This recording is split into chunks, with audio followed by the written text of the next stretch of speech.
Osmanthus wine tastes the same as I remember. But where are those who share the memory?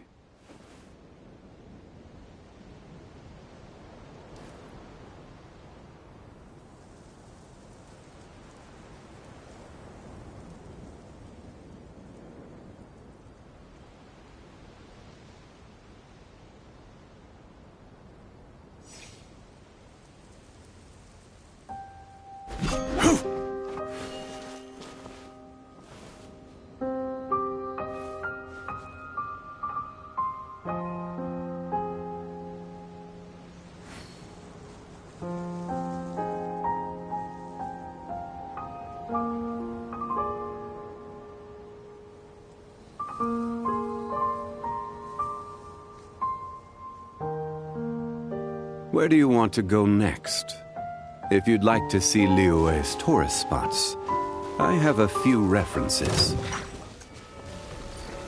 Solidify! Shine down!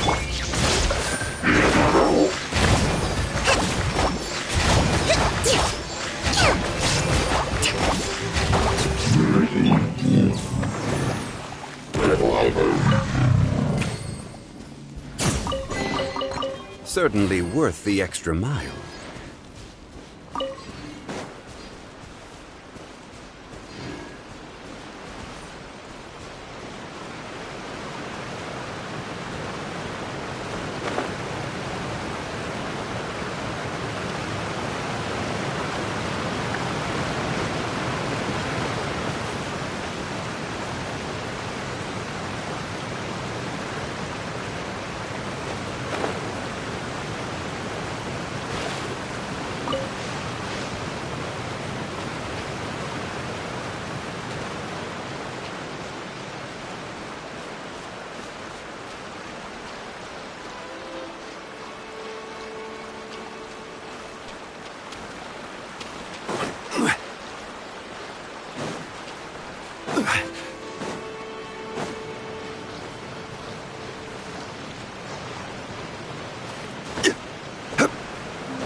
Victory is almost ours!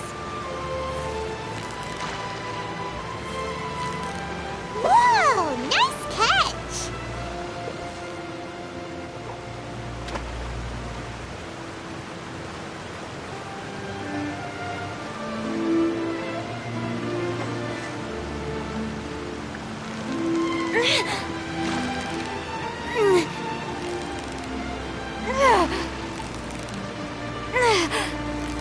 Yeah!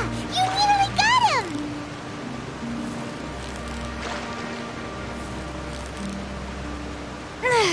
Whoa! Nice catch!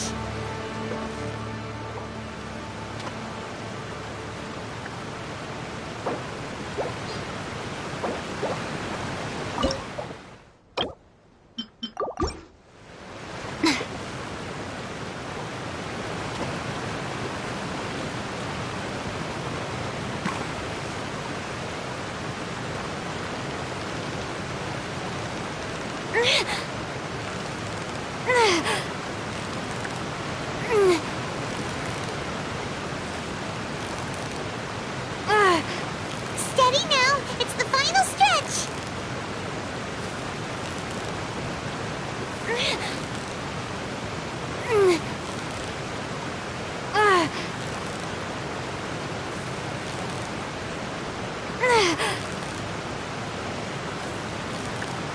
You made that look easy!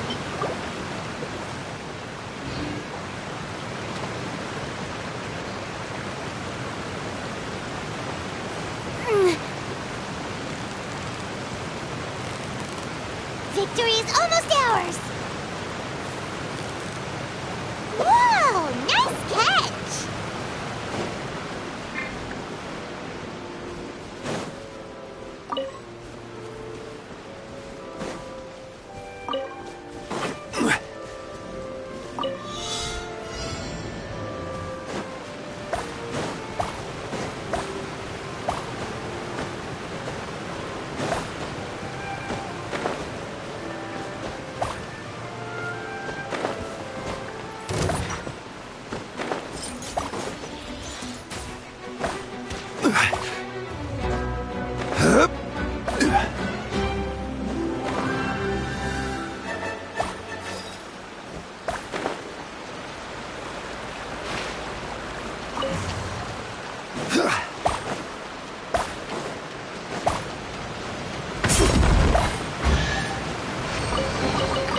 One man's stone is another man's gem.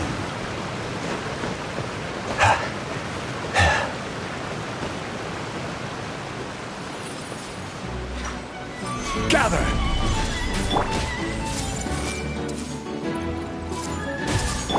Illusion shattered!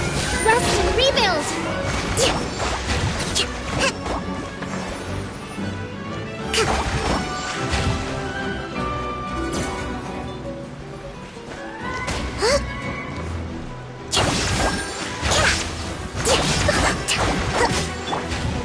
Stabilize!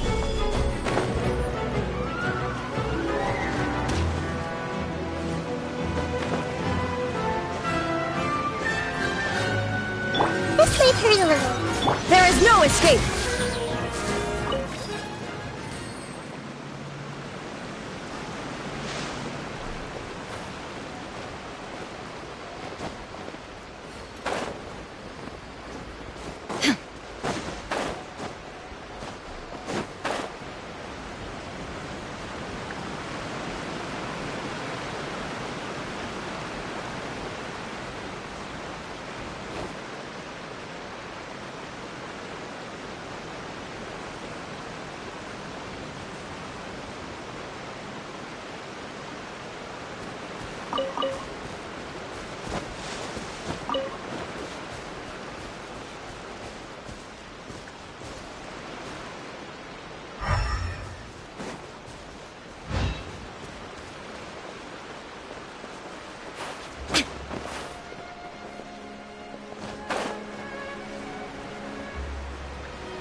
I came here several times with my father when I was little, but stopped eating here as often after growing up. I hope the food here will be to your taste. Oh, don't worry. We haven't eaten at a hotel like this in a while. Paimon's getting excited already. In that case, I'll go order for us first. Please wait here a moment. Ooh, everything looks so good. People Fontaine sure know how to enjoy life. Why, of course. Go ahead, try whatever you like. If the food's good, I'll make a group reservation for the rest of Spina di Rosula next time. And if it's not? Well, then I'll still bring everyone. Albeit with only one dish per table. You, sure have your own way of doing things. Oh, we called this a farewell meal, but we could also treat it like a victory feast, right? We did just win that case after all. Oh, true. Very true. In that case, boss, we'll have another 2 dishes. Huh? Paimon didn't mean that you had to order even more food.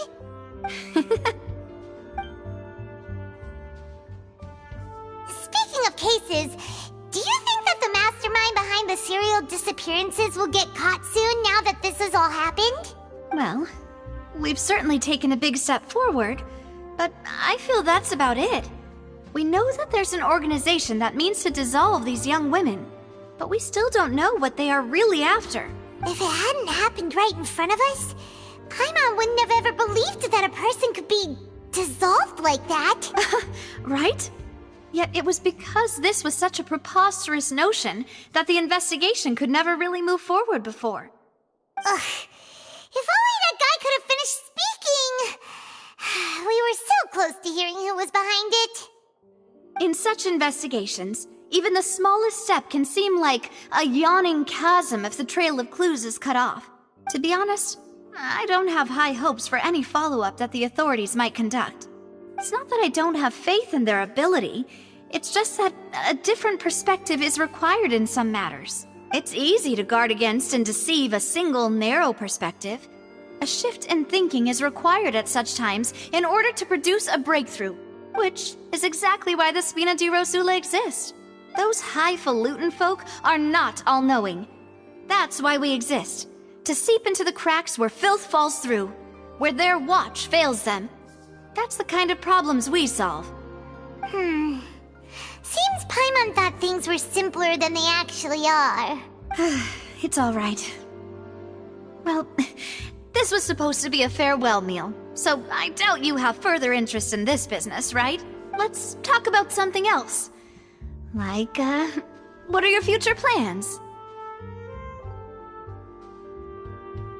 That's true. We didn't have a chance to speak to her after the trial ended. It didn't really seem like the right time or place to do it anyway. I see. So, your primary objective, which has been foiled so far, was to have a chat with the Hydro Archon. I've heard that there's a long line of people waiting to meet Lady Farina.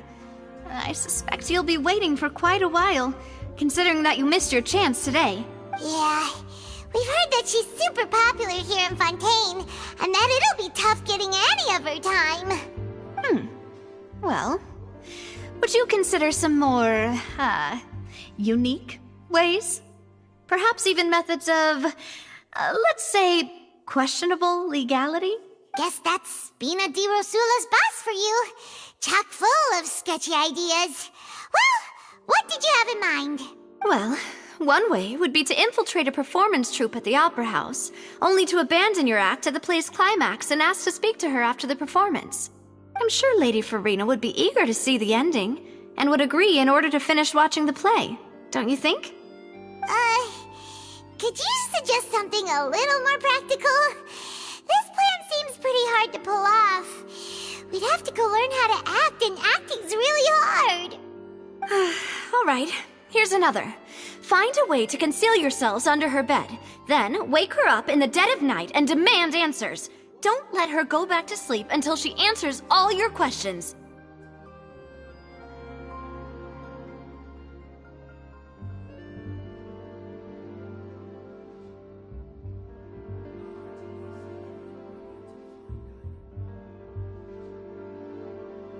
I can personally testify that this one works. When I'm sleepy, I'll do anything as long as I can finally get some sleep.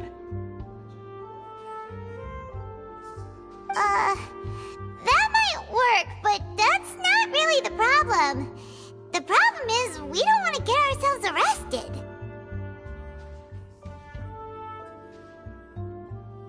Ah, valid point. I I overlooked that part. I was just thinking about leveraging a person's desire for sleep. All right, no more joking around. Perhaps you could... Oh, I don't know. Cut the line when she's on a break. You did defeat her in court, clearing citizens of hers from false accusations. False accusations she had nearly upheld personally. I imagine that she feels quite ashamed about the whole thing. You mean that if we catch her while she's on a break, she might be too embarrassed to refuse? Oh, that does make some sense. Why don't we give it a try after this meal? You know, strike while the iron is hot and all. Huh? Paimon, did you drink my Fanta? Was this your drink? Sorry about that. Paimon wasn't really paying attention and the cup was right next to Paimon. Would you like to order another? No, it's fine. We're just about done here. Alright. Honestly, Paimon wouldn't recommend Fonta anyway. It tastes kind of salty and icky. Is that so? Huh. Well, in that case, we'll have to blacklist the Fonta here then. If we're all finished eating, then I'll go pay. Yeah, we're stuffed. Thanks for the treat, Navia.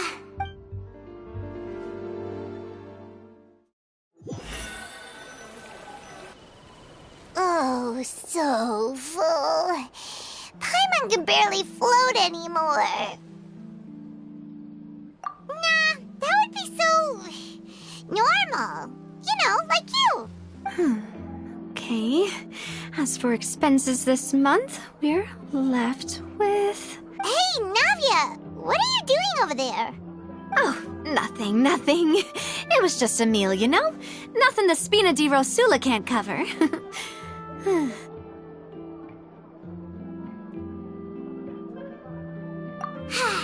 Let's get ready to try to meet the Hydro Archon again.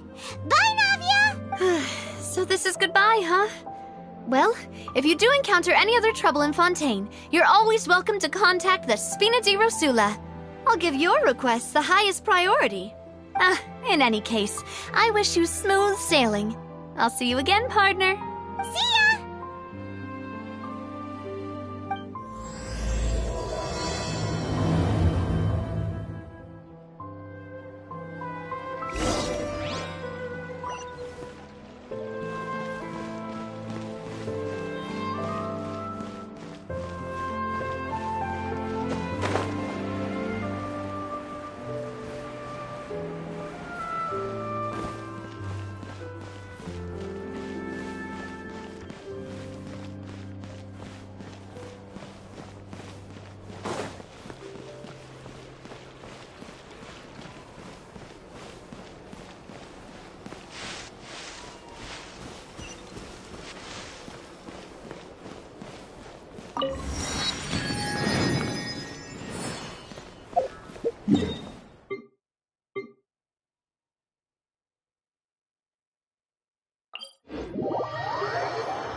People around anymore.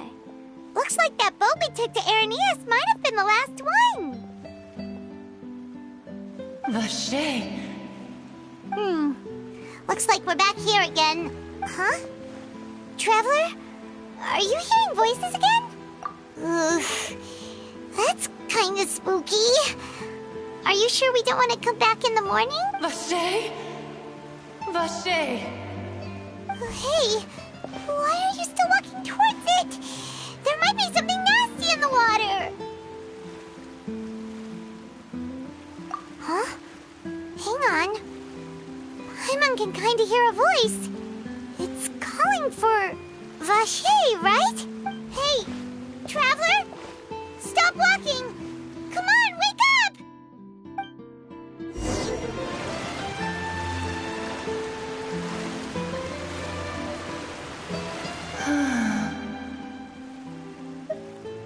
Vache! Are you... my dear Vache?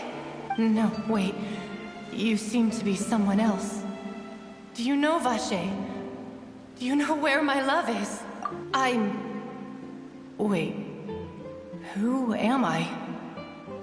I'm very sorry. I fear I do not know. My memories feel like they have been washed away like a flood. So many fragments dissolved amidst the tide, never to be recovered. How much have I lost? How many things that I once held dear while on land have I since forgotten? Yes, that is what I was once. But now, I am but the consciousness of one who is lost, therefore. I do not know how I came to be like this either. I only vaguely remember being covered in light blue water, and then all grew dim.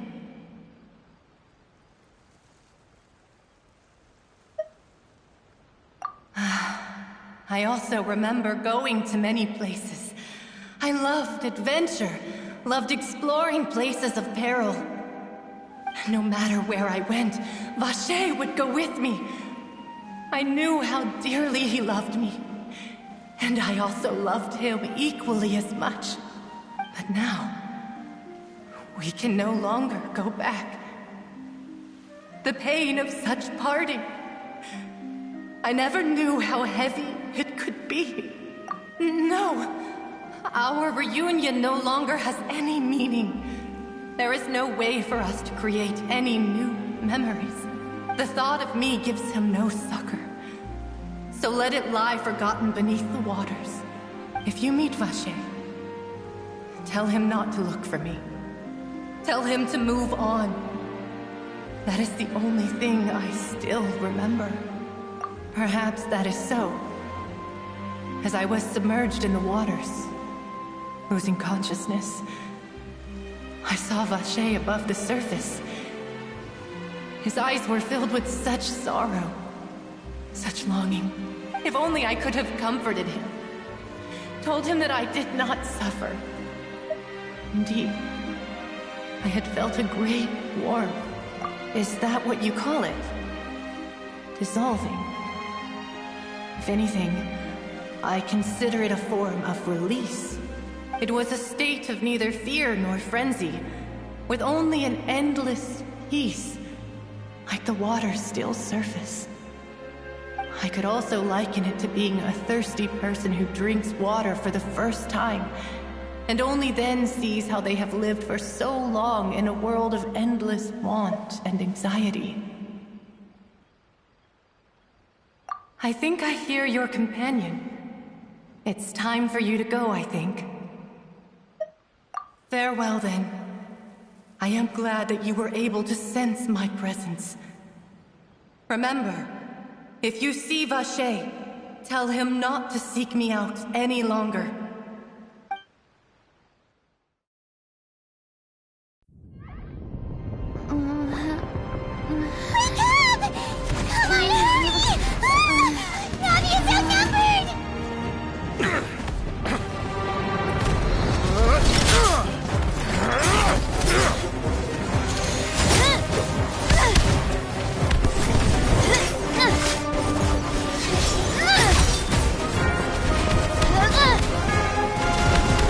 Look out!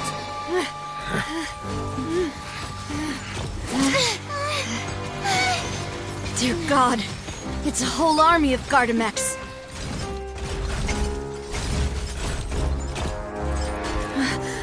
Chlorand?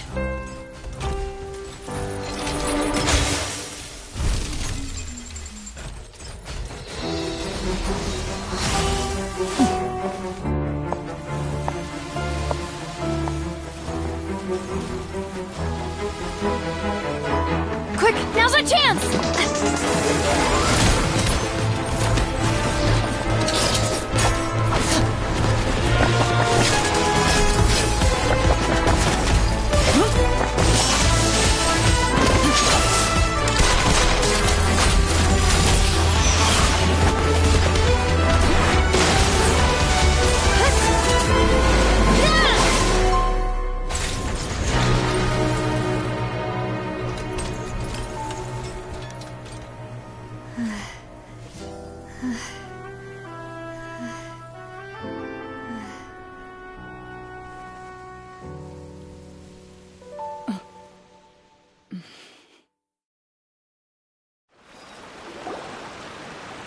I should thank you for lending us your sword there, Clorand.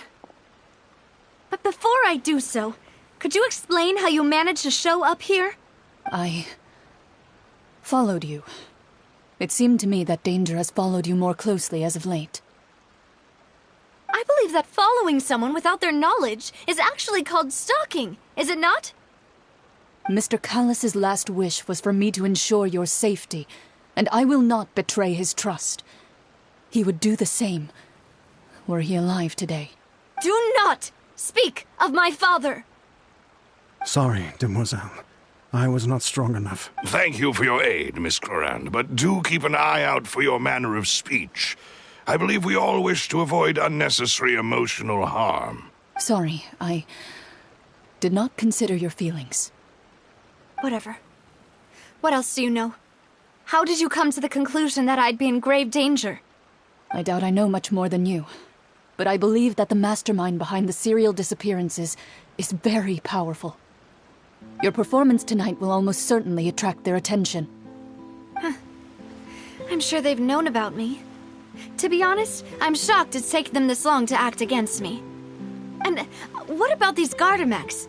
I thought only those associated with the Maison Gardiennage could control them. None of these mecha have serial numbers. I was sure to check a moment ago.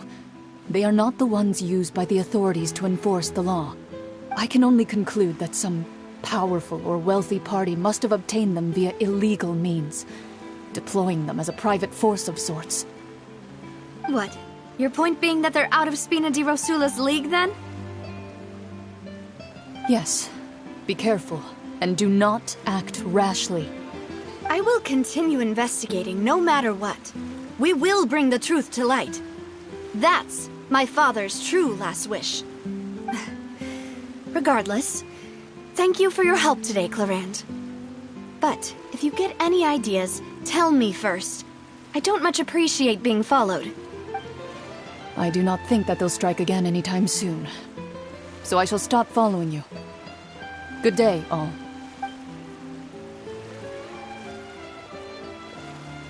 Right. I suppose that's the best news we've gotten today. Demoiselle, I believe that Miss Clorand was being sincere with you. If we tried, we could attempt to thaw relations a little. I know, she's... Oh, thank goodness! Paimon thought we were done for!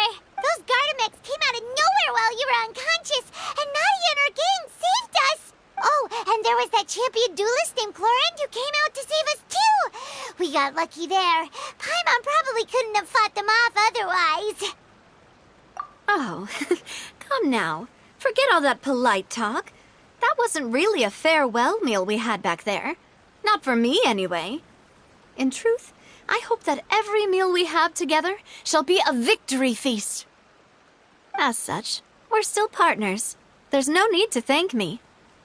It will take 50 years for me to match Demoiselle's magnanimity. If it were me, I would have joined the Spina di Rosula on account of her goodwill long ago. All right, you two. That's enough. Actually, Navia, how did you know that we were in danger? You sure did show up in the nick of time. Well, to be honest, you're the one who tipped us off, Paimon. Huh? Really?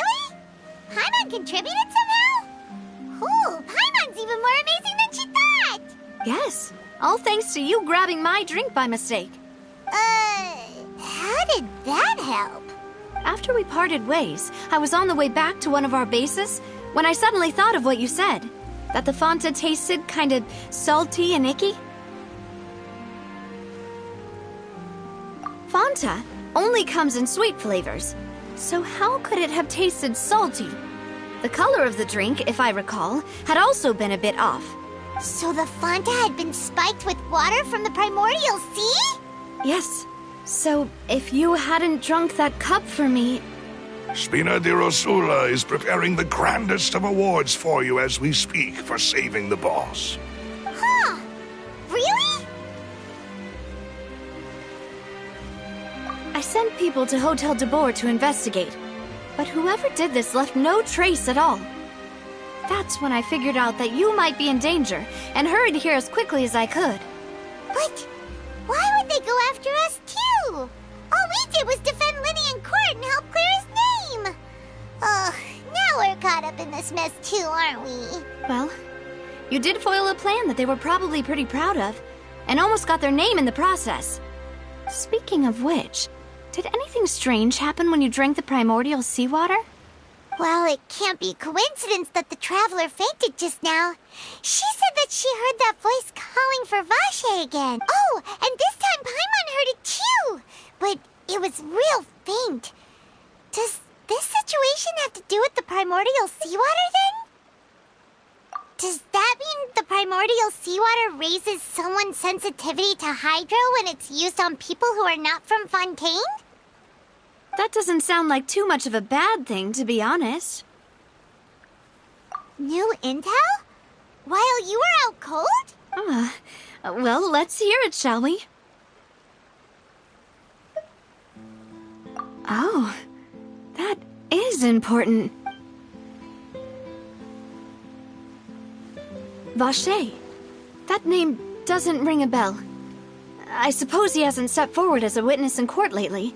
Since he saw that young woman dissolve, he was at least at the crime scene. But he never gave testimony or any information regarding people dissolving in the primordial seawater. Could he have been threatened? Yes, thank you. This is very important information indeed. We will continue to investigate. Oh, you mean you'll help us investigate? Well, you did say that our farewell meal didn't really count. That means we're still partners, right? And besides, we're in this now whether we like it or not. You're not gonna let those people who targeted us get off the hook so easily, are you, Traveler? Demoiselle, do try not to look quite so pleased. You are the face of Spina di Rosula, after all. You talk too much. Well, in that case, let's head back to one of our bases, shall we? I'll arrange accommodations for you. We also have some plans to go over, and hopefully we can deepen our bonds as partners. But we'll take that one step at a time, I guess. Don't worry, you two. With us around, our base is definitely secure.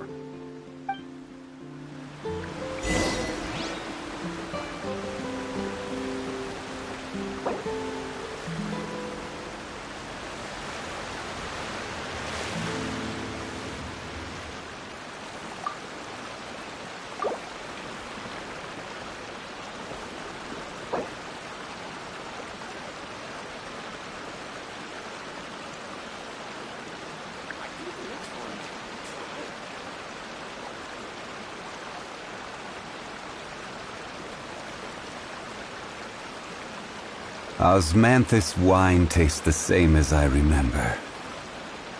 But where are those who share the memory?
I wonder where humans come from.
Let's move out.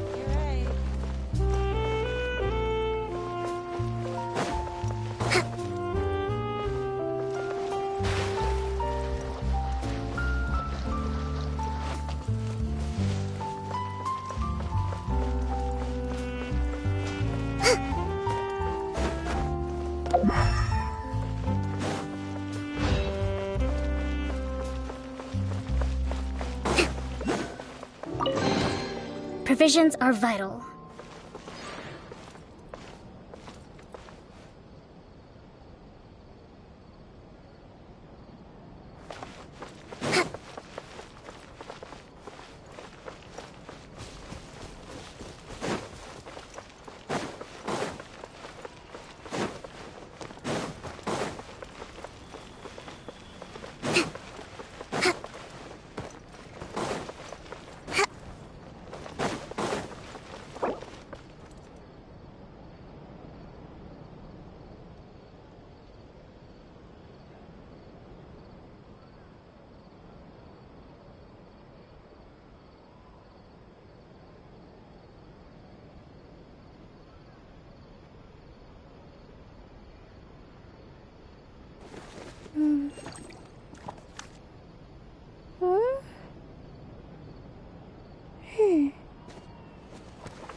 Respect must be given to the will of every creature.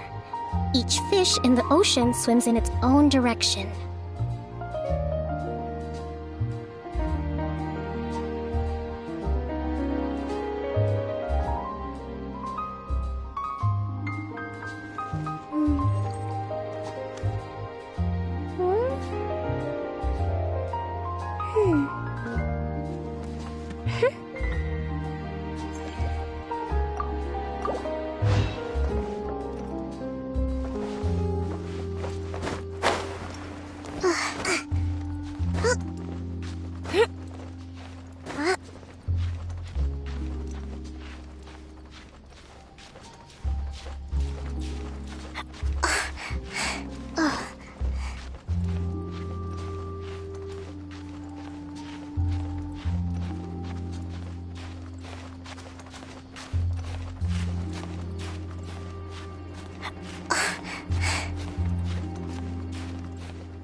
Breathtaking.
Osmanthus.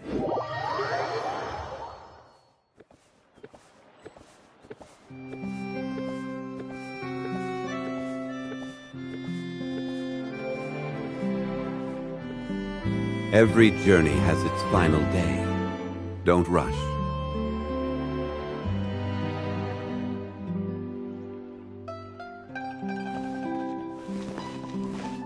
I had to keep an eye on the deployment of guards at all times.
Solidify!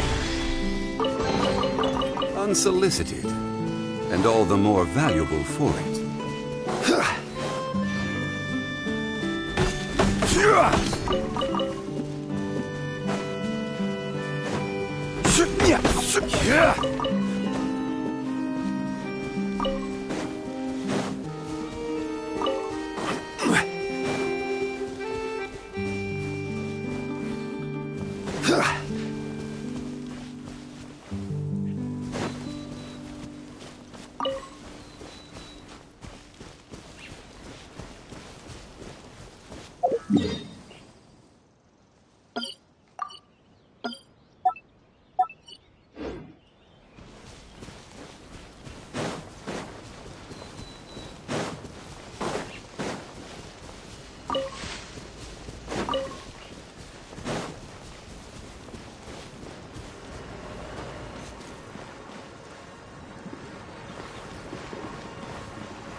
Gather!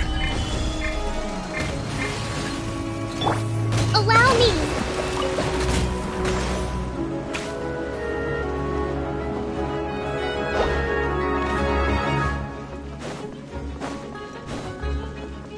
Let's move out.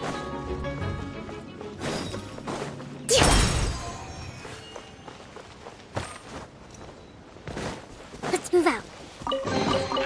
Provisions are vital.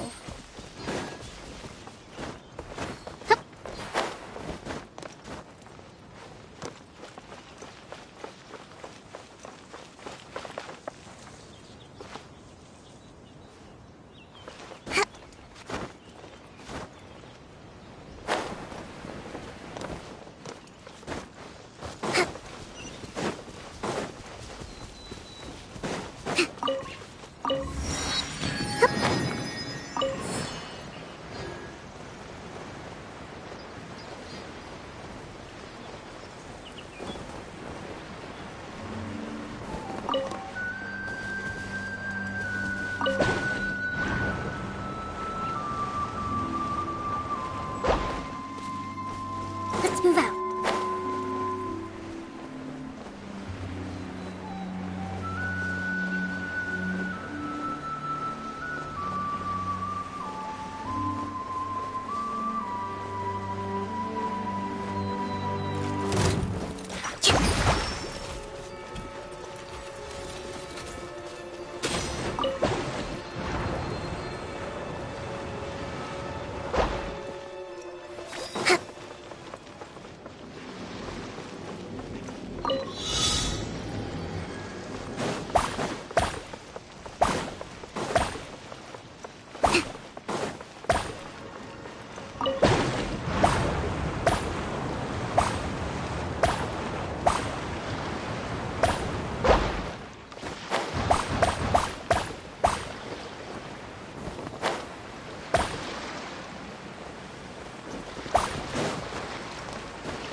So this is the thrill of adventure.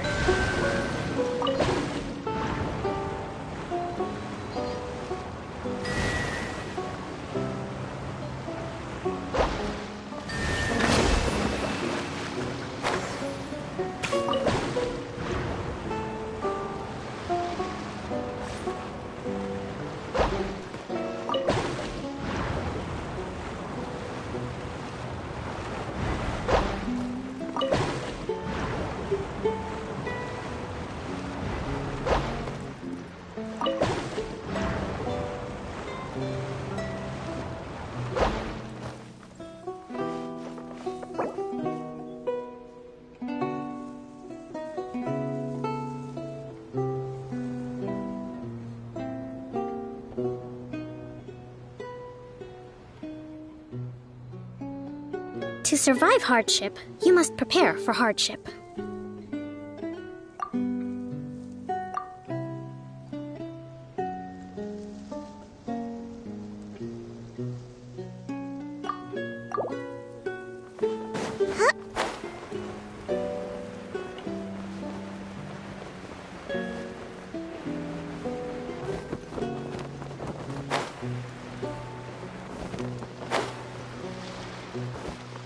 Rest and rebuild! Let's move out.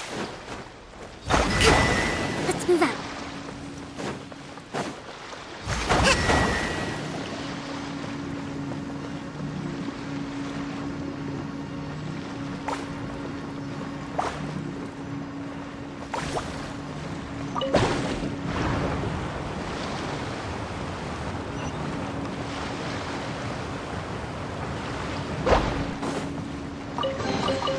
We should make the most of these supplies.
solidify! Illusion shattered! Hold the line!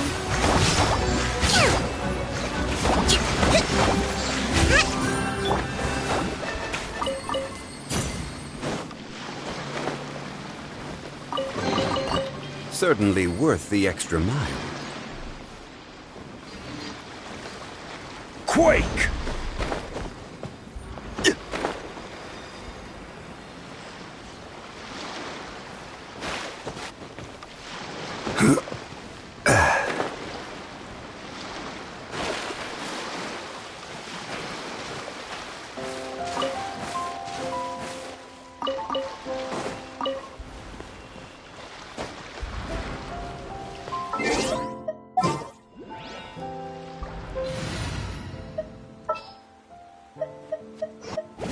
Didn't keep you waiting, did I? Rise!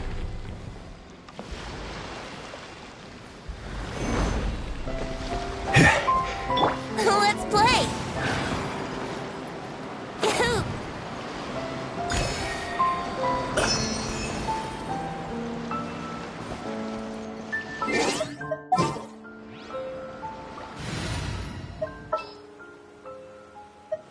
Time to broaden our...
It's right up ahead, but let's make sure we weren't followed first.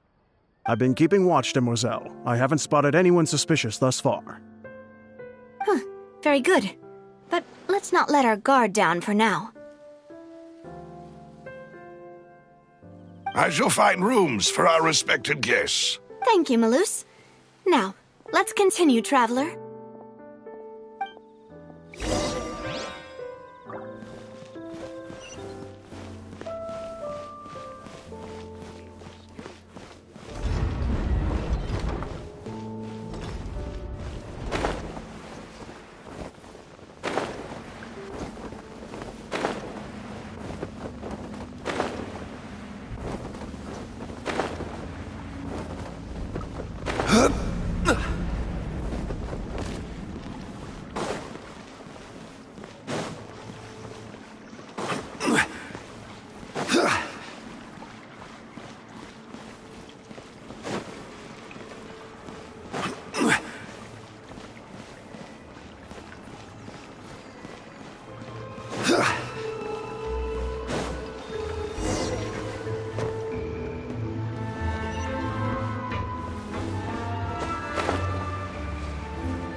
This is your base? It's not quite what Paimon imagined. Your accommodations have been arranged. Under the present circumstances, I can confidently say it's the best we have. Well, our funds have been a little tight lately. After all, we don't allow illegal or unethical profiteering. In fact, our funds often come from citizenry who support us. Seems like it's tough times for everyone. But if you have the support of the people, that does sound like it's worth it. To be honest, our financial situation was a lot better back when my father was in charge a few years ago. I'm afraid I'm not quite his equal. Your father... he was the previous boss of Spina di Rosula, right? How did he... Demoiselle, if you'll allow me to explain. No. I'll explain it myself. I suppose I couldn't run from this topic forever. And, as partners, this is something I hope they can understand. My father's name is Callus. Yes, the same one they call Callus the Unfaithful in the streets. 3 years ago, he was accused of murdering his own friend. But he chose a duel to defend his honor, instead of standing trial. He died in the duelist's ring. Oh no. But I do not believe my father was a murderer. I'm sure he was set up. At the time, I believed that if he only stood trial and was duly investigated, something amiss would crop up and prove his innocence.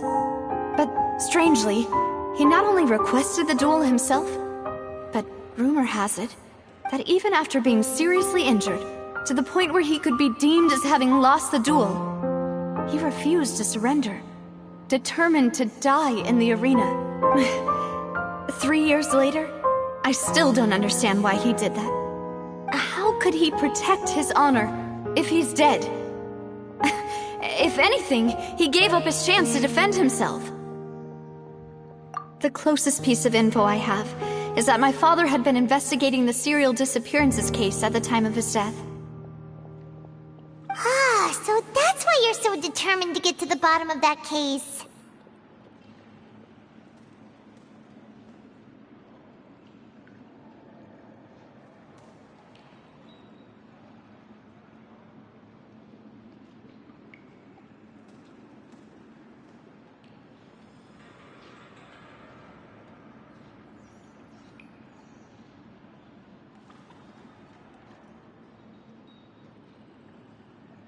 That's right. I've also tried to investigate the murder my father was implicated in, but I haven't found a single new clue in my countless reviews of the investigation records. However, I believe that if the murder case is related to those behind the disappearances, they must know something. I must know what really happened. Was my father coerced? Framed? Even if he really did kill his friend, I must get to the truth. If only he'd been more open with me when he was still alive. He even hid the fact that my mother died due to complications when giving birth to me. And now, here I am investigating his death.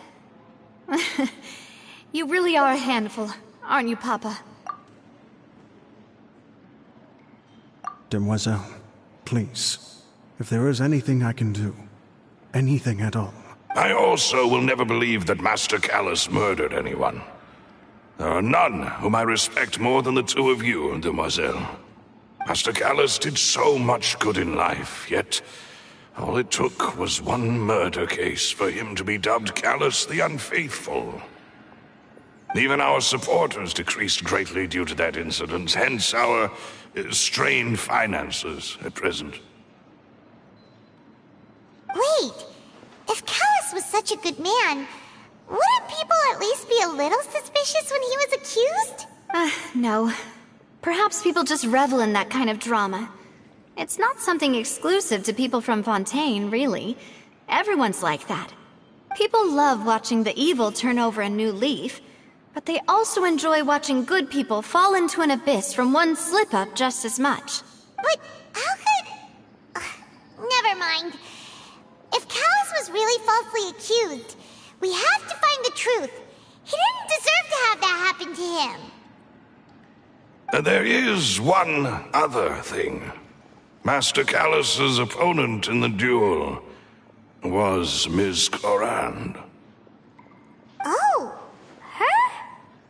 Well, then, isn't that as good as saying that she was the one who killed him? Yeah, that's not the sort of thing that you can just let go and move on from. Ms. Clorand has always placed great emphasis on the honorable nature of the duel. If her opponent doesn't yield, she will not stop either.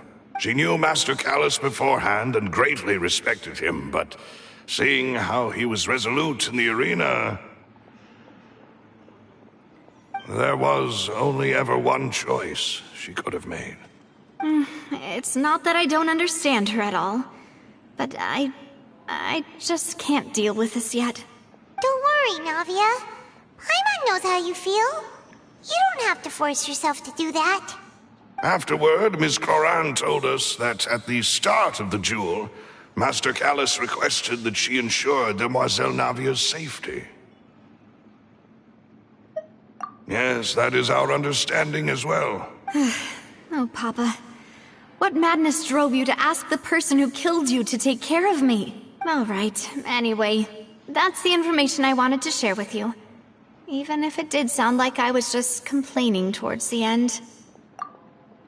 Thanks. You two should go and rest. This was quite a day after all. Yeah, Paimon's beat. Please, relax and get some sleep. We will ensure you rest soundly.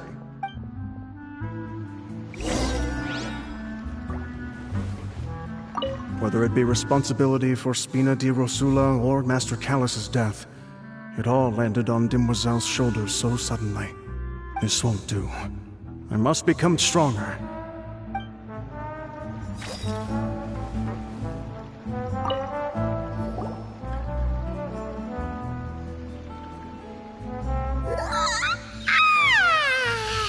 Paimon slept so well. This place feels almost too safe, huh? Navia?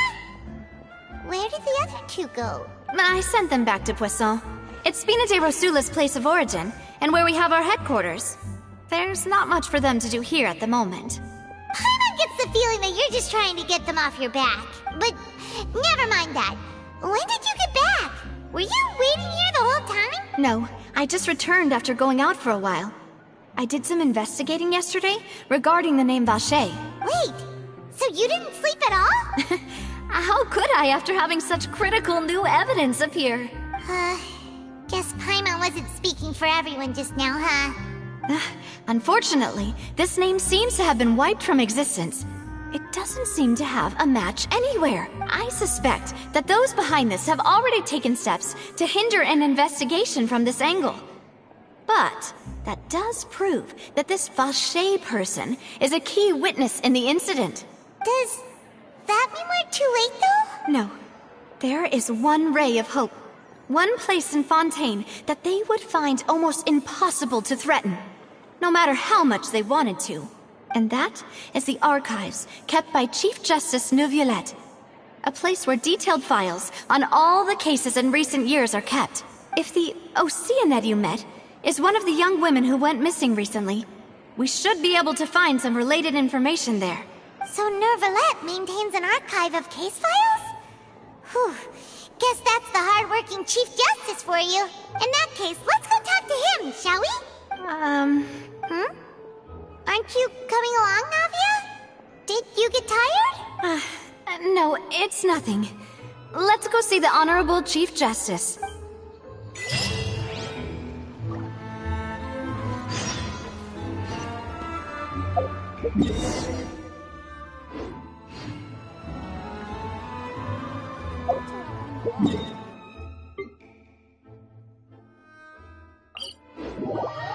The Palais is right up ahead.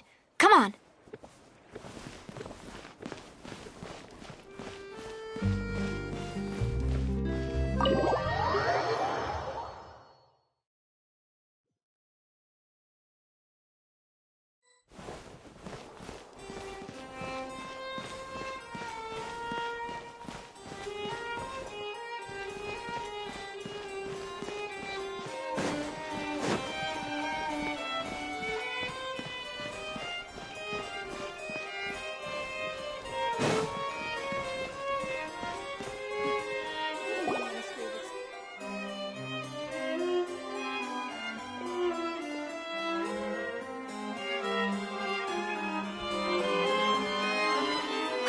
Please state your business here. The Chief Justice is presently occupied with official matters.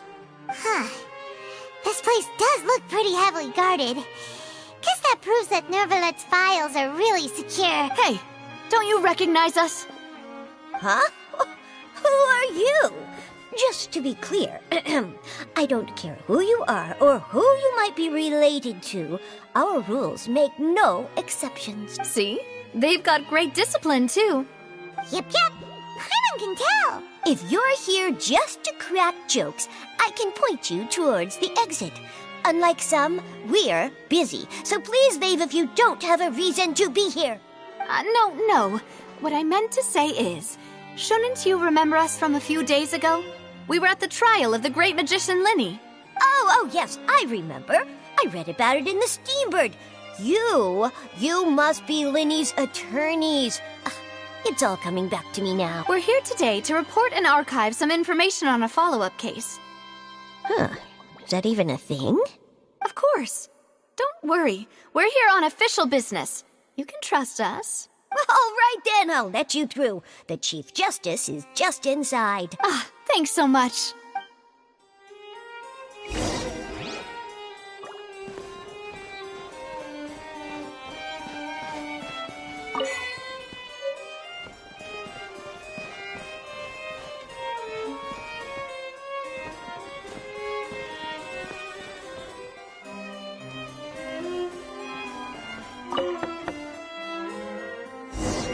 Please come in.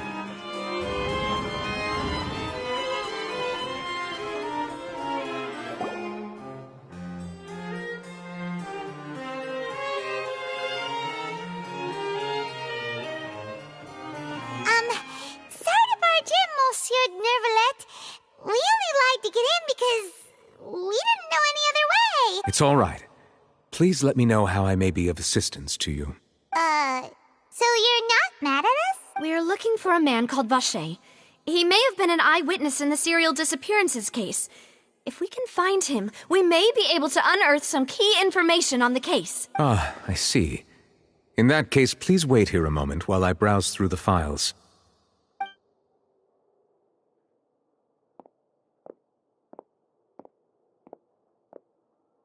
Who knew that Neuvillette would be so easy to talk to?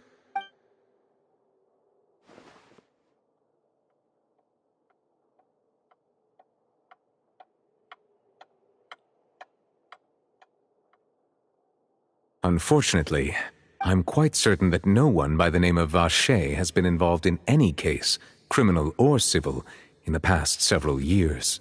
There are no records of him either in the files or in my memory. Traveler, what if it was really just a dream? Is that so? All right then. Thank you so much, Monsieur Neuvillette. We'll take our leave now. Ahem.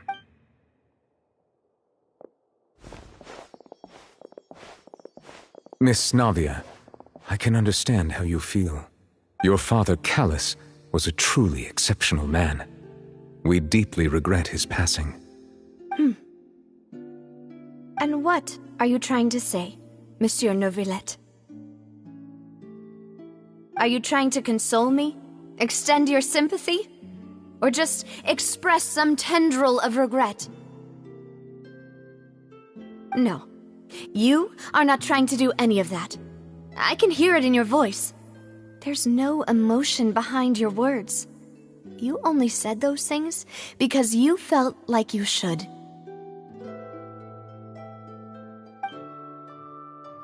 It's just like last time. After my father took his place in the duelist ring, I pushed through the guards to talk to you as a last resort. You even told me then that you thought there was something fishy with the case, yet you still allowed the duel to go ahead. In your eyes, the value of a human life is nothing compared to those cold laws you hold so dear. If you truly regret my father's death, then why didn't you call a stop to the duel?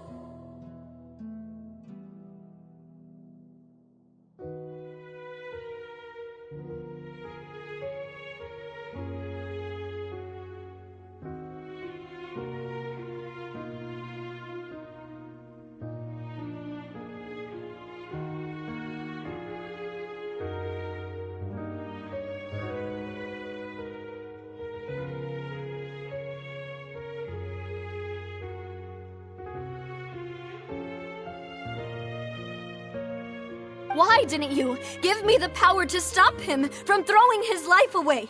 Why did you just let him die, despised and hated by all? Everything was hanging on a thread at that moment.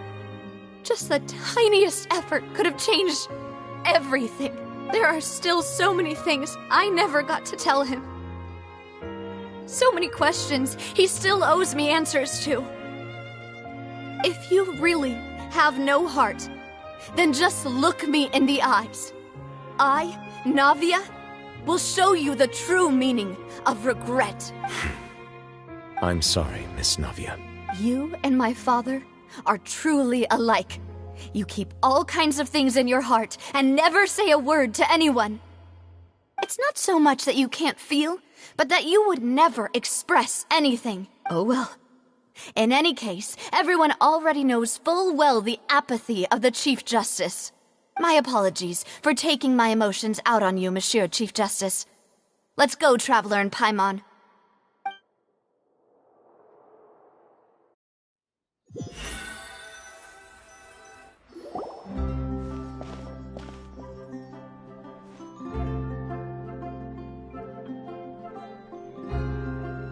Navia, are you okay?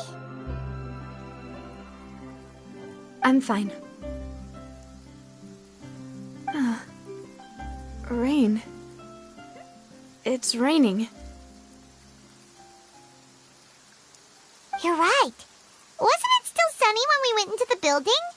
And there shouldn't be any active trials today. How strange. Now that I think of it, on the day my father was convicted of murder, it was also raining. What is it? Did you think of something?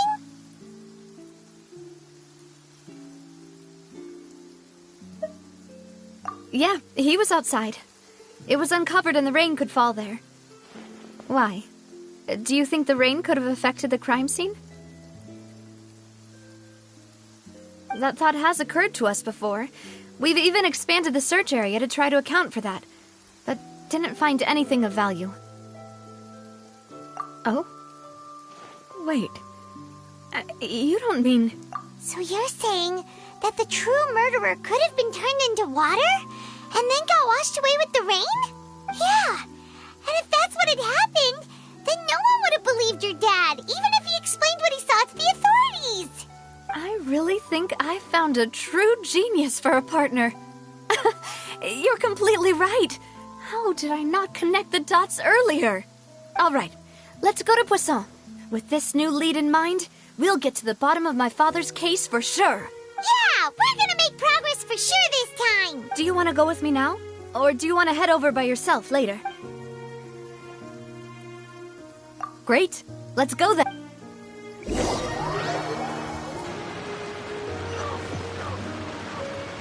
Violet grass is a plant that enjoys a moist environment and is best picked after it rains.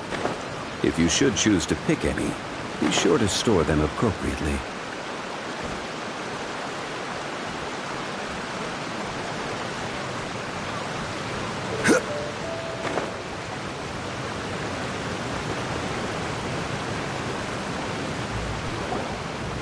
Whoa, what a huge ship!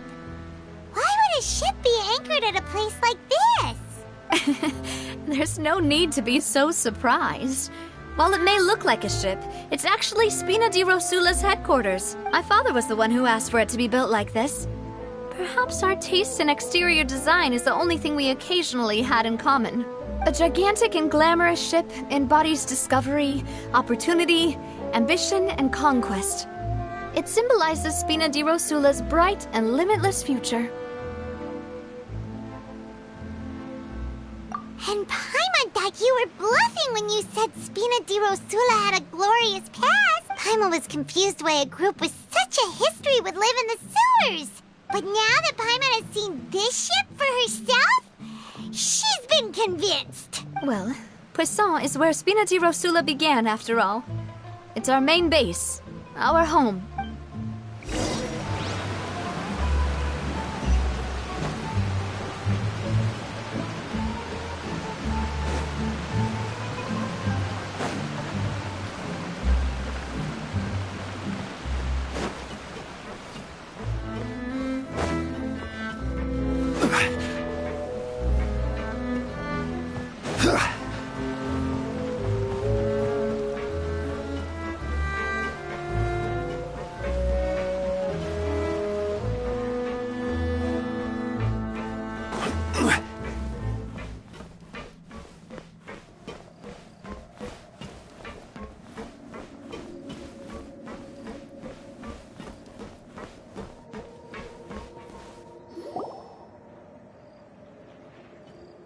Melus, we're back!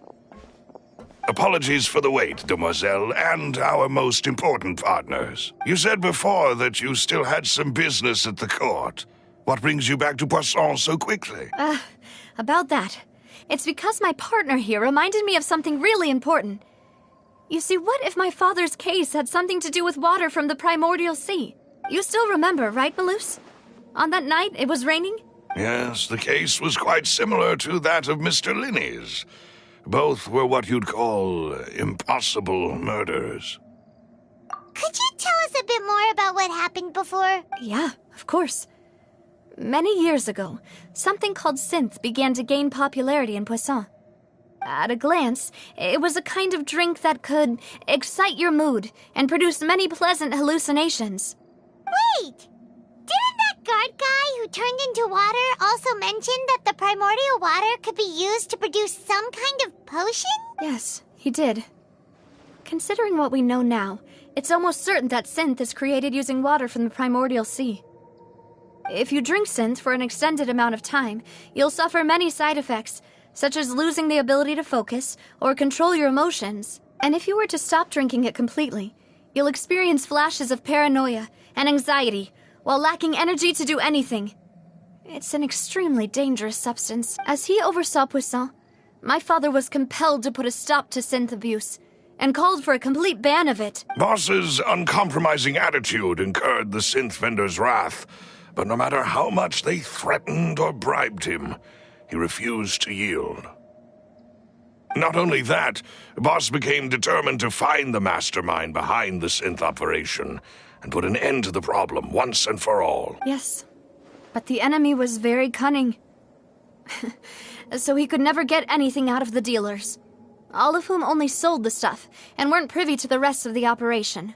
Recognizing that, My father decided to contact the dealers in secret and cultivate personal relationships with them. Finally, he was able to convince someone to become his informant.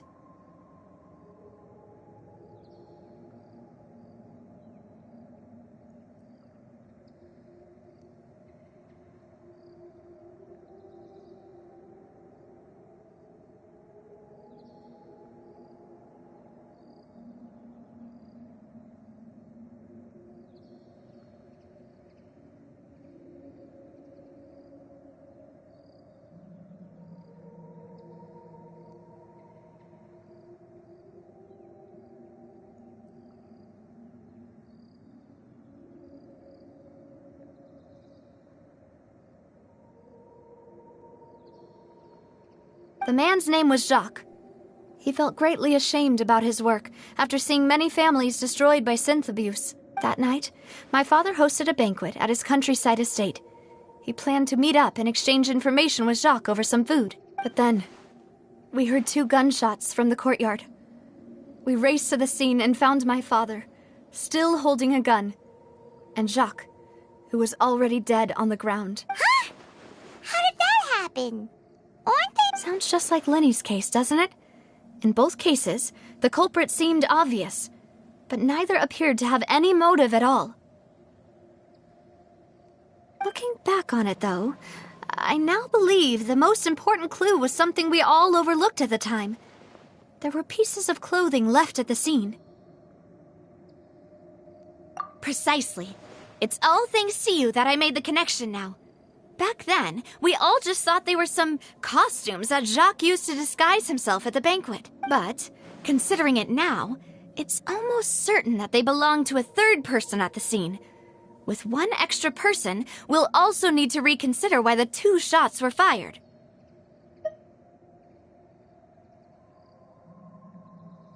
You're right. We still don't know what happened. But my intuition tells me that we're on the right track to figuring it all out. I'm finally headed towards the truth. Jacques was an empathetic man who was infinitely remorseful for his past actions. It's unlikely that he turned on Boss with 0 warning. I think this third person is probably the key to the full truth. On that note, however, even though this will not please you, demoiselle, as your and your father's butler, I must still offer a word of warning. Our opponent is insidious and cruel. They are extremely difficult to deal with, and Boss has already lost his life trying to bring them to justice. Even though Spina de Rosula has lost most of its former glory, Poisson has welcomed a new time of peace, and we have been allowed to live out our lives. There is no need to follow your father's path. It would be both wise and in line with Boss's wishes to step back and give up on the case. If that's indeed what he wished for, then he should have told me that himself. Was I not the closest person to him? And yet, I was the one most kept in the dark. What was the point of him dying without sharing any of the secrets he knew? Did he manage to protect anything in the end? Synth is still here. Callus the Unfaithful is still his epithet. And Spina di Rosula is barely getting by. Nothing has changed. Did he think I'd just accept his meaningless death and live out my life just as meaninglessly? I've never accepted that. Ever. Not since that day, and certainly not now. I want to find out the real answer for everyone's sake. For the missing girls, for the victims, and for myself. Davia. This is indeed the best moment to act. Your partner appears to be quite reliable, and more importantly, demoiselle, I think you're also ready to take this on. So you do know something else, Malus? Yes, I do. In fact, even before that banquet, Boss already knew of the connection between Synth and the serial disappearances case. But what drove all the tensions to the boiling point was the revelation that you, demoiselle, had been selected as the next target to disappear. What? Boss also didn't tell you that he had been diagnosed with a rare illness. The doctors told him that he had no more than 5 years left to live. and the serial disappearances case caused him great anxiety. 5 years was nowhere near enough time to resolve this long-standing conflict, but once he passed away, all the danger would pass on to you. Knowing all of this, he decided to use one final intimidation tactic before his death. He claimed to have already gotten his hands on some key incriminating evidence for the other side, and even told some members of Spina di Rosula about the details. But as long as you remained safe, he would not share the evidence with the public. If something were to happen to you, then he and all those he told would immediately expose all they knew about Synth and the disappeared victims. Right, so nobody would be able to get off scot-free. As we've seen, Boss's tactic has worked. Even though Boss has been gone for a long time, the other side has not tried to take Demoiselle's life. No, I don't believe it.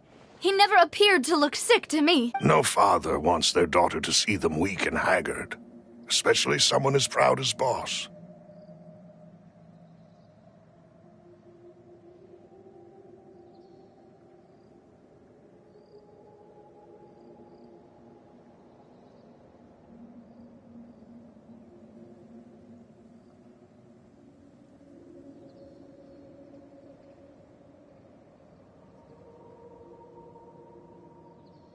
To him, dying in a duel and suffering lasting dishonor as the unfaithful was still far preferable than losing face in front of his daughter.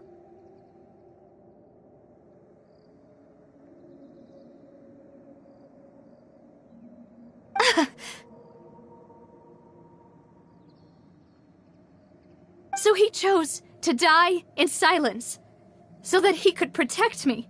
I'm afraid you're not understanding this correctly, Demoiselle. What Boss wanted to hand to you was not a parasol, but a sword. If Boss's spirit could hear you telling me that you want to find the answer for the sake of everyone involved, I'm sure he'd be extremely proud. That fool. Couldn't he have just given it to me straight? No. He might have set up everything precisely because he never thought I'd be able to understand him. Is that the amount of confidence he had in me? And what if I was never able to make it to where I am now? Yeah. I suppose that's true. With the way he'd set things up, if I had wanted, I could have just lived out my life without a care in the world.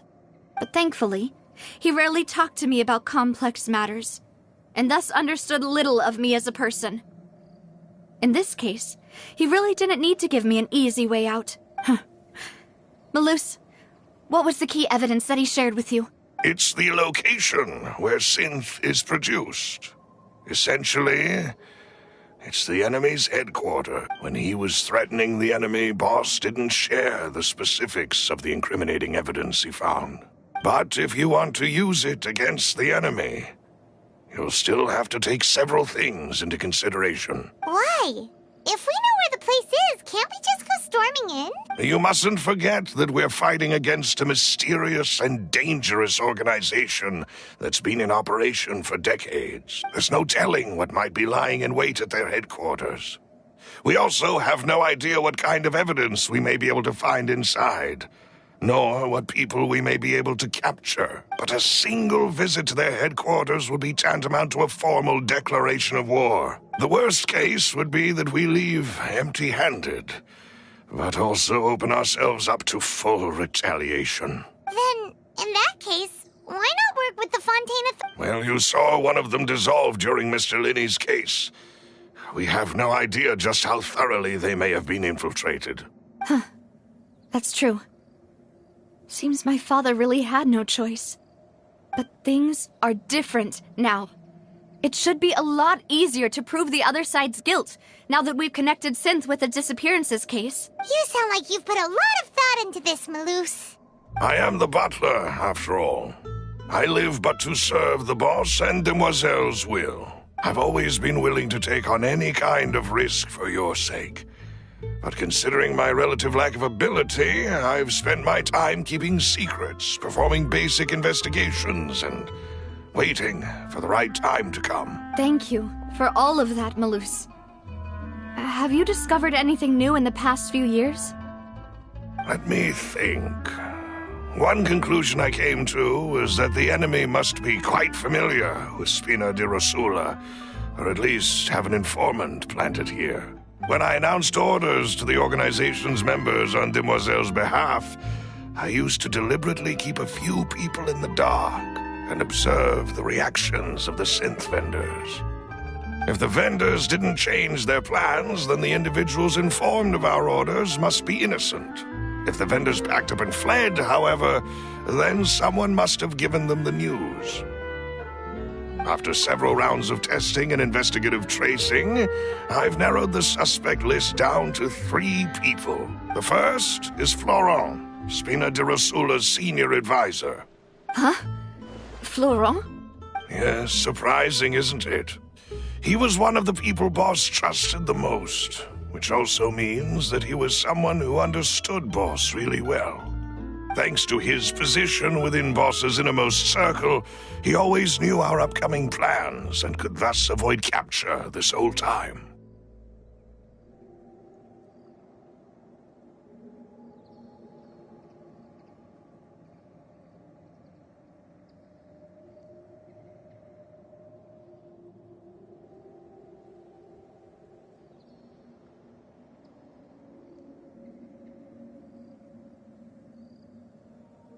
There's someone else like him, too. Marcel, the head of Confrérie of Cabrières. Uncle Marcel. It's a guild in Poisson. Boss helped it to grow to its current size and prominence. In the beginning, they were only reselling some daily goods, but now they're one of the richest guilds around, with a lot of business connections in the city. So, they're like a sister organization of Spina di Rosula? Yes, you can say that.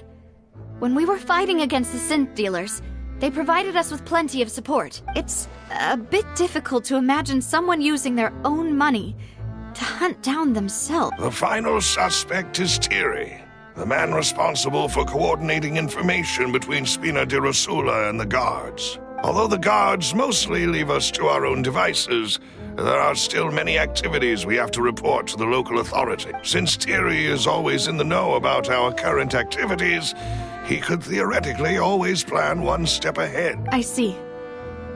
These are all people who I communicate with quite regularly. To think that the enemy we've been fighting against has been right next to me all along, among those I trust the most. It's almost too hard to believe.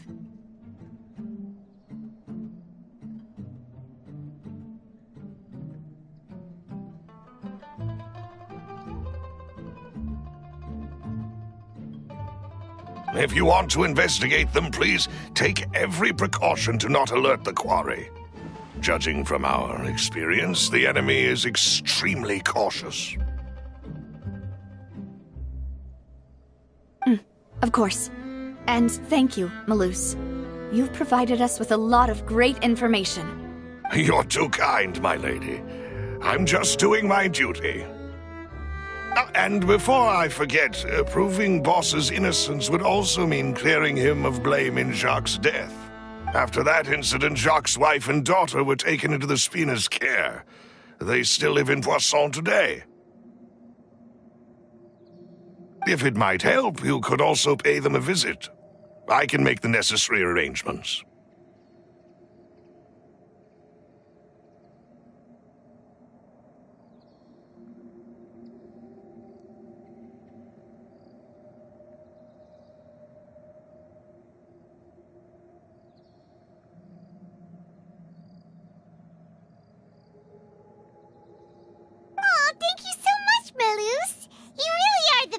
A new case awaits, my dear partner. I hope we can work together to uncover the truth and end this case once and for all.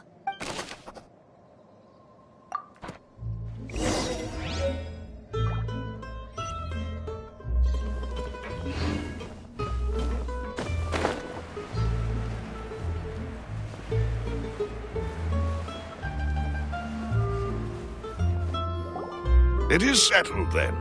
Please excuse me, and enjoy your conversation at your leisure. Thank you for arranging everything for us, Malus. Excuse me, miss. Do you need anything from us? Oh.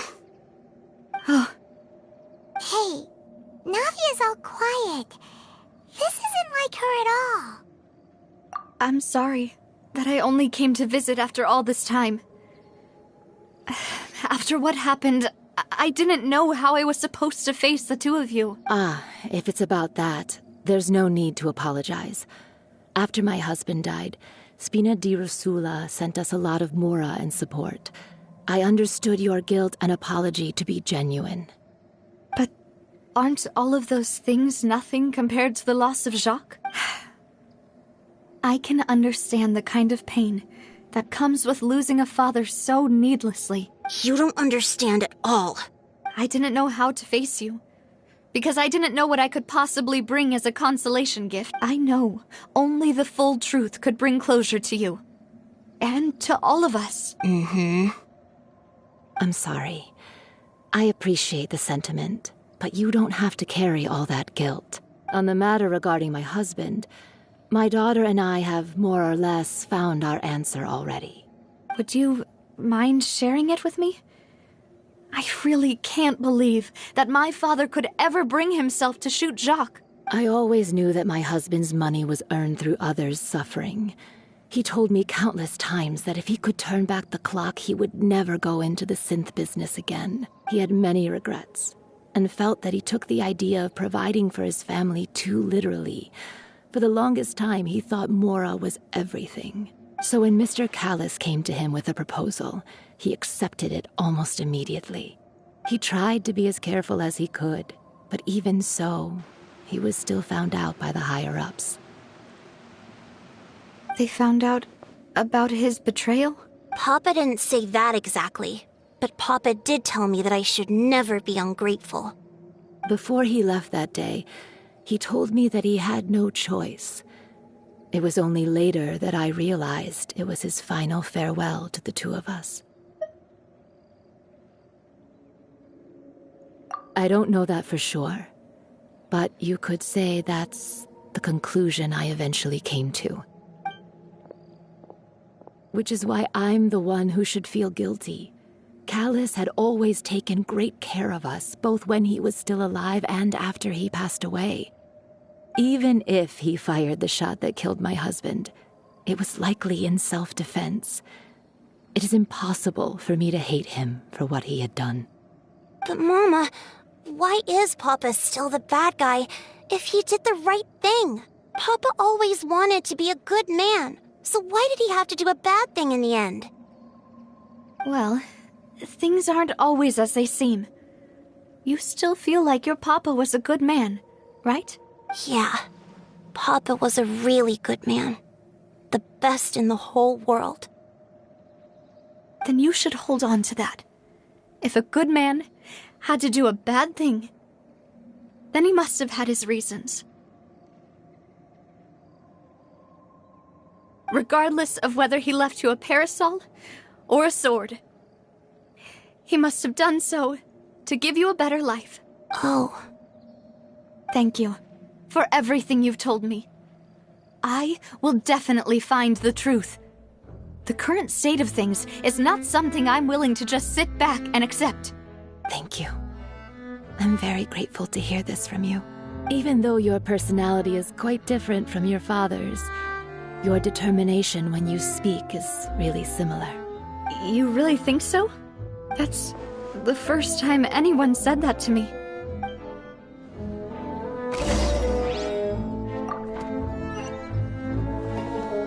Are you okay, Navia? I'm fine. Don't worry. Let's investigate the 3 suspects next. Florent should be nearby, and we should be able to find Thierry and Uncle Marcel in the city. I'll get myself together on the way, so please don't worry.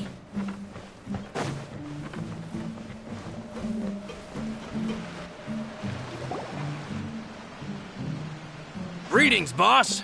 How may I be of assistance today? I'm sure you've heard about what happened at the Opera House. Someone got turned into water right in front of us. Yeah, I've heard. With something that dramatic, I'm sure journalists will milk it for all it's worth. And it'll be all the talk for the next several weeks. It also reminded me, on the day that the incident happened with my father, it was raining outside. And we found some clothes left at the scene. After my partner here put the dots together for me, I feel like we should try to reopen his case. Can you do me a favor and try to recall what happened that night? Let me think. Mr. Callus was feeling pretty upbeat that day. So he was drinking and bantering away with us at the table. After that, he told us that he wanted to go get some fresh air. So we let him go without thinking much of it. Who knew that we would hear 2 gunshots ring out right after? My first reaction was that Mr. Callus's life was in danger.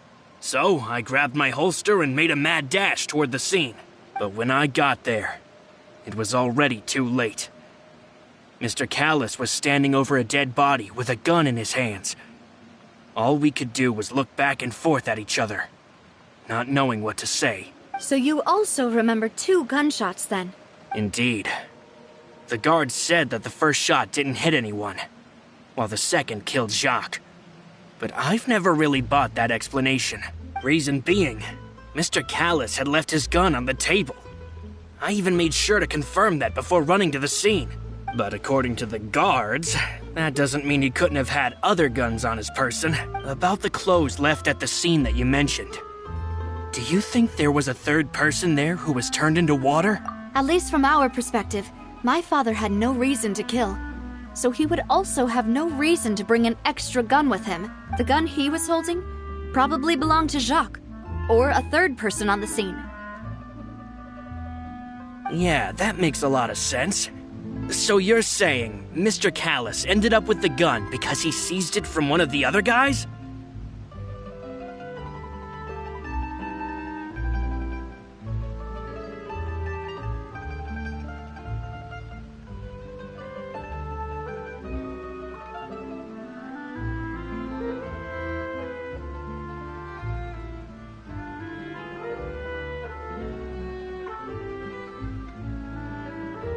But hold on. If that's what had happened, then why didn't he share the truth with any of us? He didn't even want to face the Oratrice machine, and chose instead to prove his honor in a duel. Did he lose all faith in the courts after seeing someone dissolve right in front of his eyes? About that, Malus told me a thing or two. So, I think I can understand why he committed to the duel. I'll tell you everything, once the whole truth has— I understand. Then, I'll leave Mr. Callus's honor in your hands, boss. And if I may just say one more thing.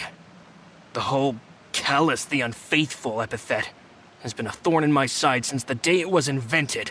Many people have laughed at me for still calling him Mr. Callus, even after so many years have passed. But it was Mr. Callus's trust that allowed me to rise through the ranks of Spina di Rosula and live the life I lead today, no matter what others might say. He'll always be the man I respect the most. And he'll always be my boss. Don't worry. I will definitely find the truth. You and all our other comrades at the Spina deserve to know the truth as well.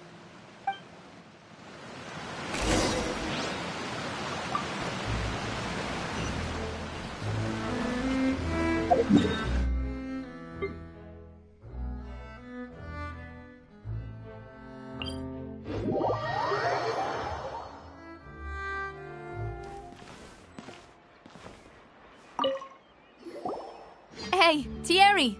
It's me! Oh, now, what brings you here, Miss Navia? I've heard that you made quite the name for yourself at the Opera House. Oh, so you've caught news of that already. Oh, okay.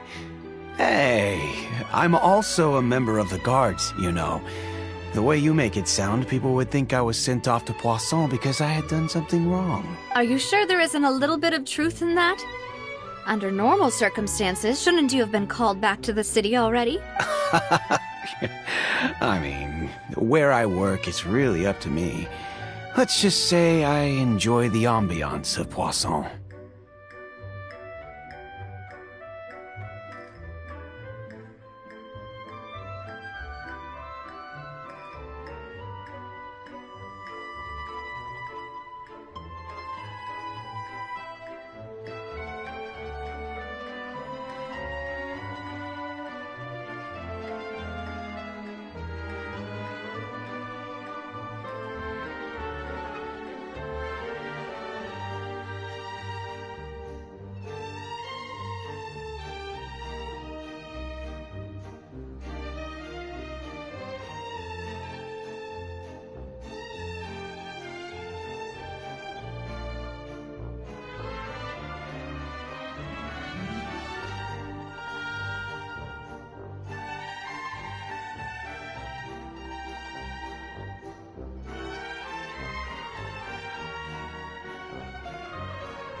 Callus did a fantastic job running the town, building Spina di Rosula from the ground up and clearing many obstructions in my way.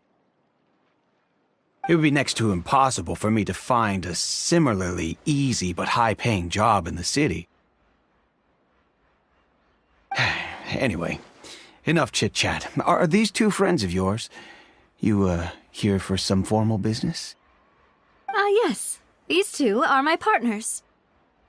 What happened at the Opera House made us realize that Linny's case and my father's may be related.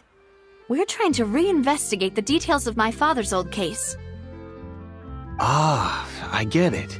You think there might be more to the case now that we know people can be dissolved into water, right?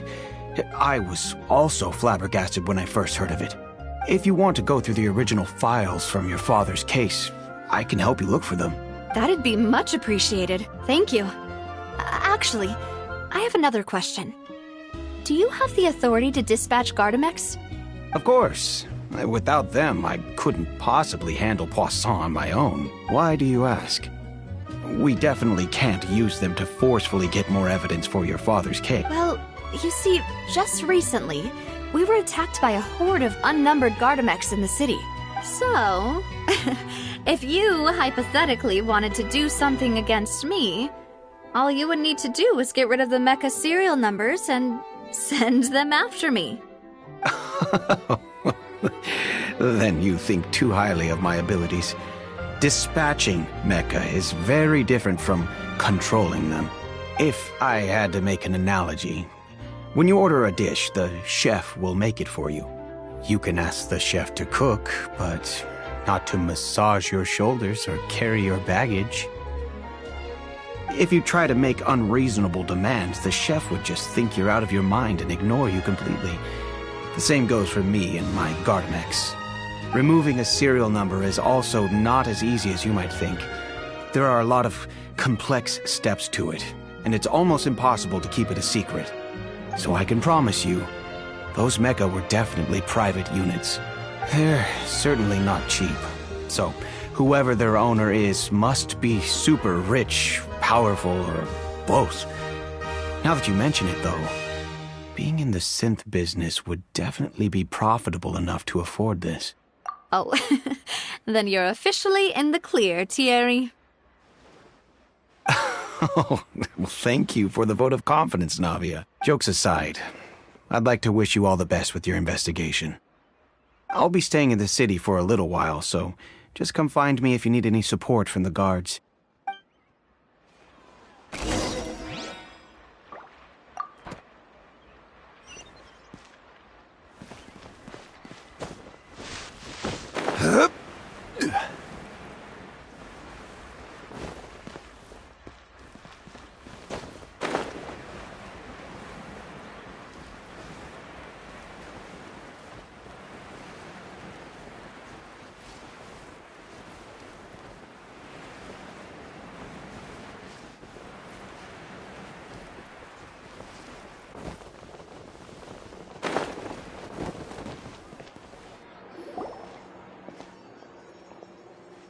Hello. How may I help you?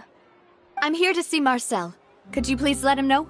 You can just say Navia's looking for him. Sure. I will let him know right away.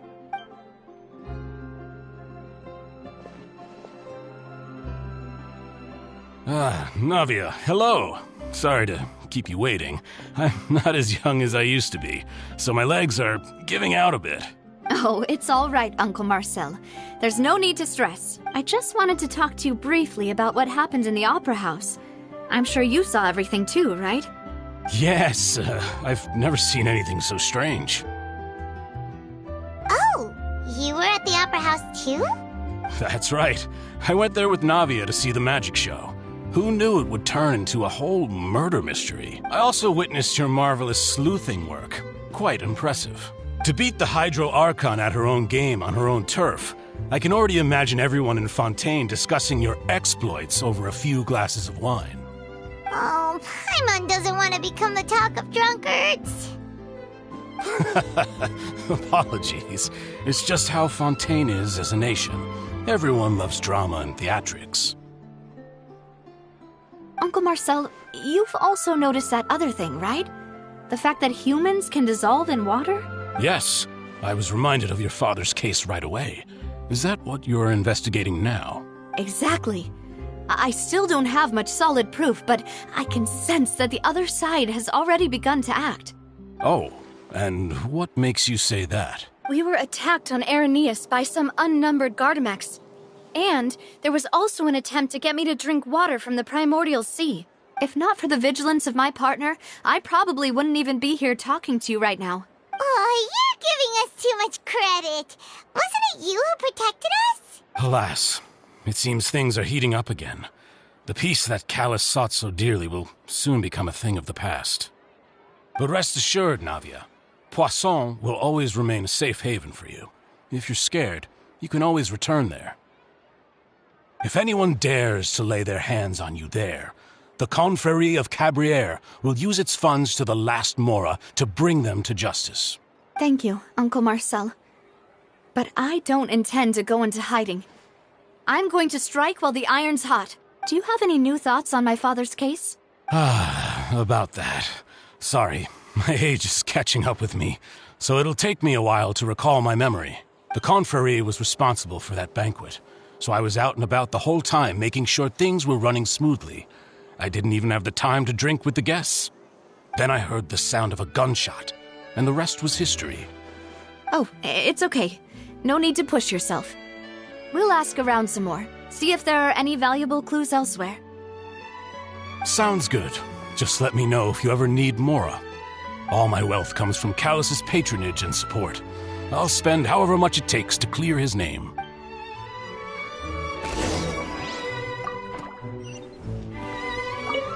Alas, why do these kinds of things happen to the kindest people?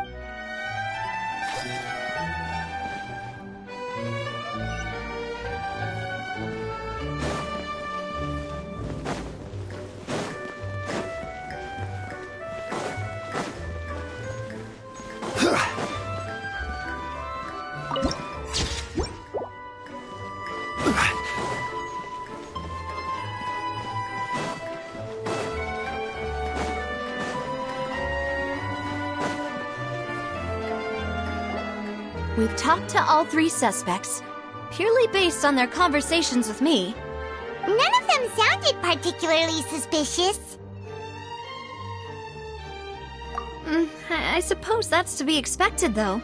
If a single conversation's all that's needed to find them out, then my father wouldn't have needed to investigate the case for so many years. Anyway, even though we didn't make a breakthrough, let's still compile what we were able to find.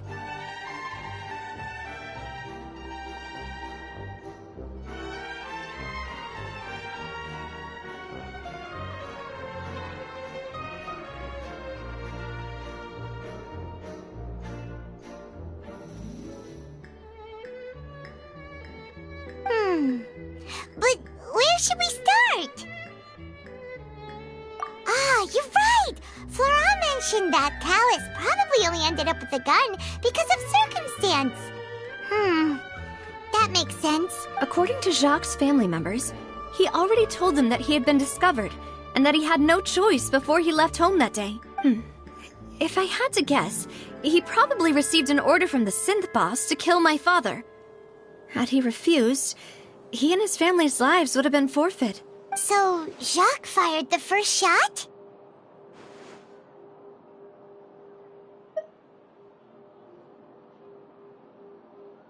Oh? And why is that?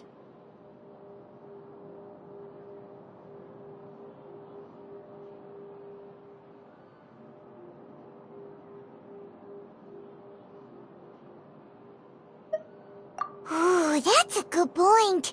Jacques probably already knew that he was just being used as a tool for murder. And once he had completed his mission, he'd be of no more use to his boss. So, what would make more sense from his perspective would be to turn his back on the Order and seek protection from my father. Makes sense. But without evidence, that's still just a theory. Besides Jacques, the attack from the Gardamex has been bothering me quite a bit as well. It's obvious that our enemy has become more antsy after the secret of the primordial seawater was revealed. Do you think he knew, even then, that we'd follow this lead to the end? Given everything that's happened since, it's quite possible. But who among the 3 suspects would have the ability to control privately owned Gardamex?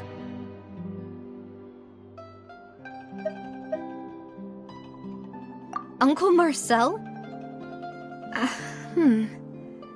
My father did really trust him. And they worked together on a large number of projects. Maybe that's how he got to know Jacques. And with funds from the Confrérie, he could also afford a large number of Gardamex. It's still really hard for me to imagine, though. After all, Uncle Marcel has been around since I was just a child. Also, wouldn't this mean he has been spending a whole lot of mora and energy to fight his own synth business? Thierry, you say? Huh.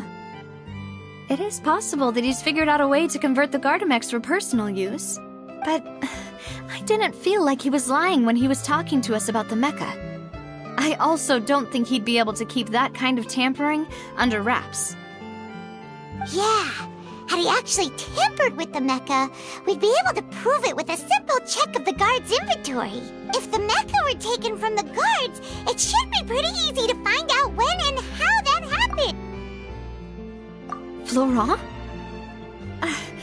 It is true that he was closest to my father, and thus had the best chance of learning about his dealings with Jacques. But as Spina di Rosula's advisor, his work mostly deals with personnel and security, so he shouldn't have much means when it comes to finances. So you're saying he's too broke to afford a mecha army? Exactly. He can't. And even if he could, I don't think he would be able to dispatch a whole group so quickly. Who could it be?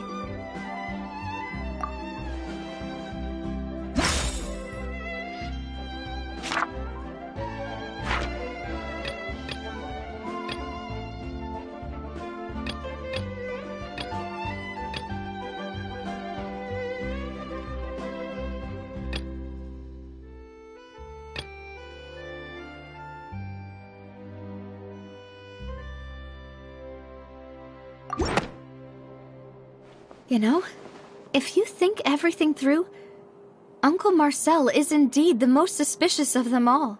Could we be missing other suspects? Malus didn't know about the people turning into water thing when he narrowed it down to these 3, did he?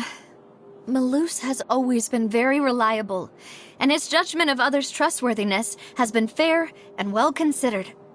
When he laid out his case for the 3, the rationale he gave me made a lot of sense as well. The suspect is knowledgeable about the Spina's internal affairs, has the means to dispatch Mecha to assassinate us, and possesses significant intellect and foresight. Even if I don't want to believe it, I'm starting to see how things could all tie back to Uncle Marcel. Well, we still have another trump card on top of all the theorizing and speculating. Yes. Malus did say that charging straight in there would be extremely risky. But we don't have any other options right now. We need far more solid proof before we can hope to go charging in on our enemy. Navia, here you are. Oh, I've been looking for you. Huh? Aren't you the guy from the guards? Did something happen? Yeah. News came from Irenaeus just after you left. We've got another trial on our hands. Wasn't that place built specifically for holding trials? What's so newsworthy about this one? I know. But they said the person they're putting on trial is a Fatui harbinger called Tartaglia. What? Is that someone you know? Yeah, we know him. Maybe even a little too well. Well, he's been accused of being the true culprit behind the serial disappearances case. It's absurd, don't you think?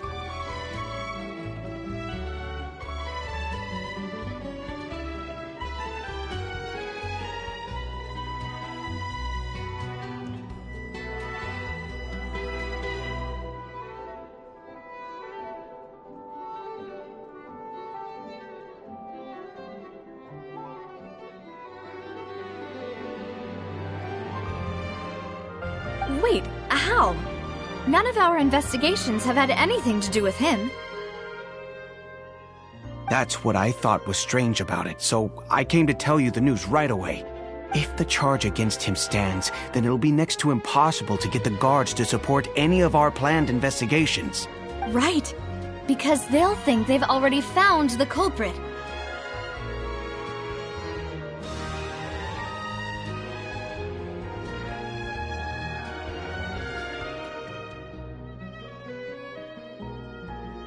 Yeah. And it'll be a lot harder then to clear Mr. Callus's name. I understand. Well, partner, what do you think we should do? We still haven't found any conclusive evidence.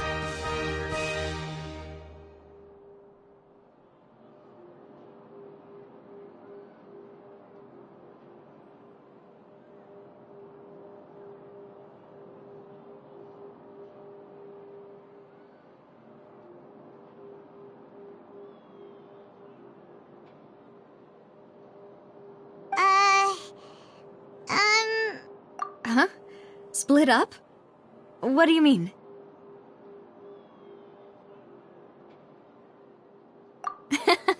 Just as expected of my partner. Since this is a trial about the serial disappearances case, the culprit's attention will be focused on Irenaeus, leaving his home base wide open. You're right. This is our best opportunity.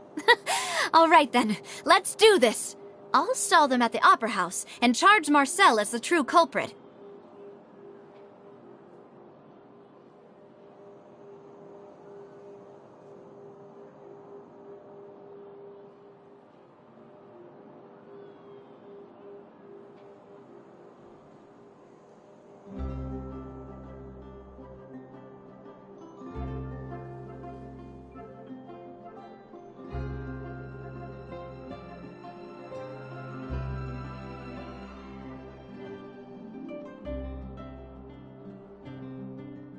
I won't have any chance of making that charge stick, though, unless we find more evidence.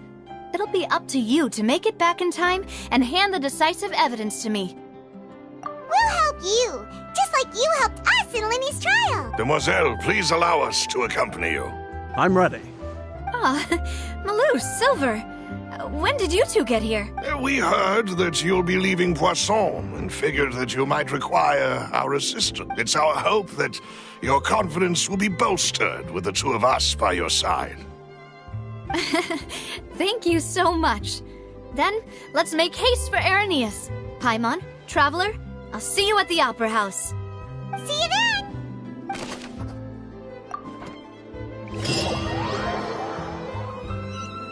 Now that Navia has set out for Irenaeus, we should also get going. The location has already been marked on the map, so let's head over.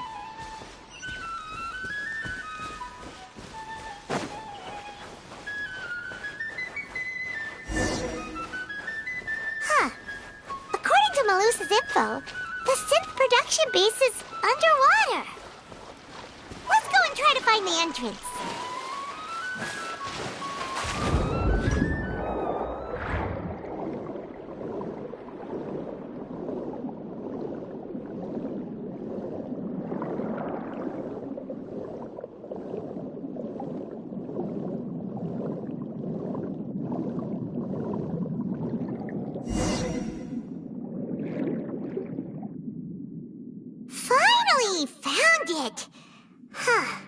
So this is the entrance that leads to the synth production base. It sure doesn't seem out of the ordinary at all. You're right. An important place like this is bound to have a ton of protective. Navia's probably arguing up a storm right now to stall for us.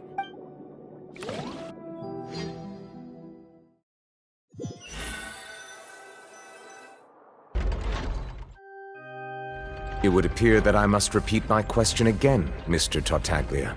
Do you accept the charge that you are the true culprit behind the serial disappearances case? To be perfectly honest, I don't understand your country's complicated court system, or the reason why I'm being charged with something I've never even heard of. However, I did hear that people who have been charged can choose to participate in a duel to clear their name.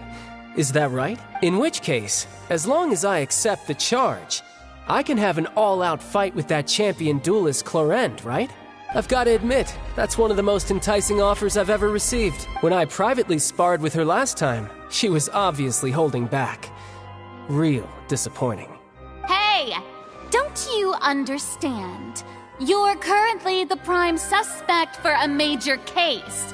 This isn't the place for you to be looking for fights. Oh? Sounds like the Hydro Archon wants to lecture me on the ways of the Opera House. Then why don't you duel me too? I'm the kind of student that learns best in the heat of battle. No. That's not what I meant. Alas, it would appear that communication with the defendant is going poorly, and we have made very little progress. In that case, let me explain everything from the very beginning again. The goal of this trial is to determine the culprit behind the serial disappearances case. That case had nothing to do with him! You've got the wrong man! Huh? What's going on? Why is she interjecting again? I told you it couldn't be one of the Fatui Harbingers. Miss Navia, this is the second time you've interrupted the court proceedings. I only tolerated your behavior last time because you were able to provide the court with a key eyewitness. But that was an exception rather than standard court protocol. I can very well charge you with contempt of court for your interjections. Oh, please. Did you ever think I had any respect for this place's pointless theatrics? We can put that discussion aside for now. I'm not here to argue with you. I'm here to charge the true culprit behind the serial disappearances case. And if my charges prove true, then Tartaglia here will be proven innocent by default, correct? Oh. A young lady has charged in and offered to clear my name. How fascinating. Well, I'd gotten half bored to death by all these rules and procedures anyway. So I'll take you up on that offer. So, Your Honor, is there nothing else for me to do now? You may take a seat for now in the audience, but that doesn't mean the suspicions against you have been lifted. Now then, Miss Navia, who is the person you would like to charge instead? That person is...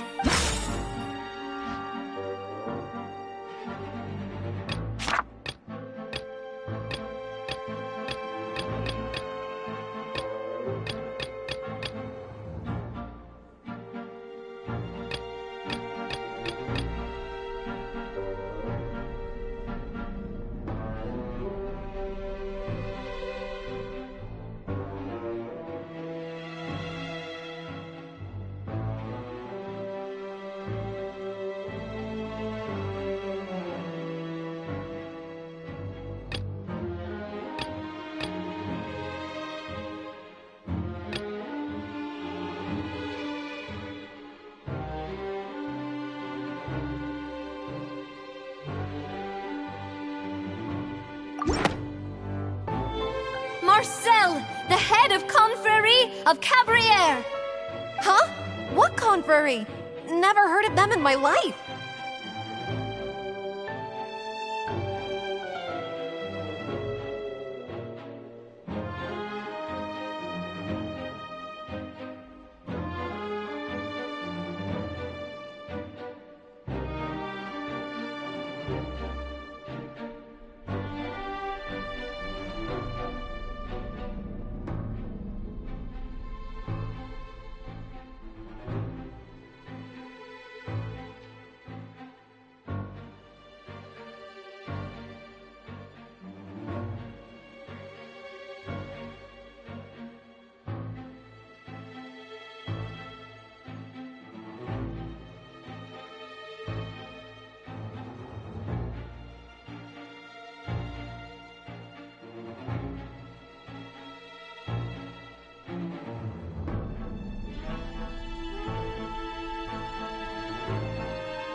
I've heard of them, but weren't they Spina di Rosula's sister organization?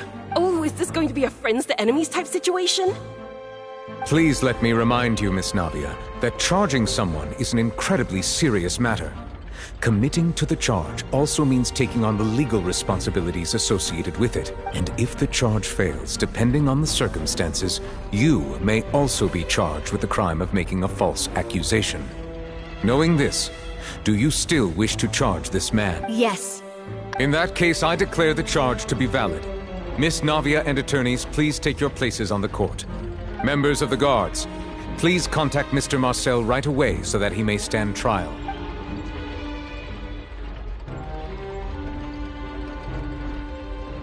Mr. Marcel, you will not require an attorney. Is that correct? Apologies, sir. It all just happened so quickly. I still haven't figured out what's going on. I think an attorney won't be necessary.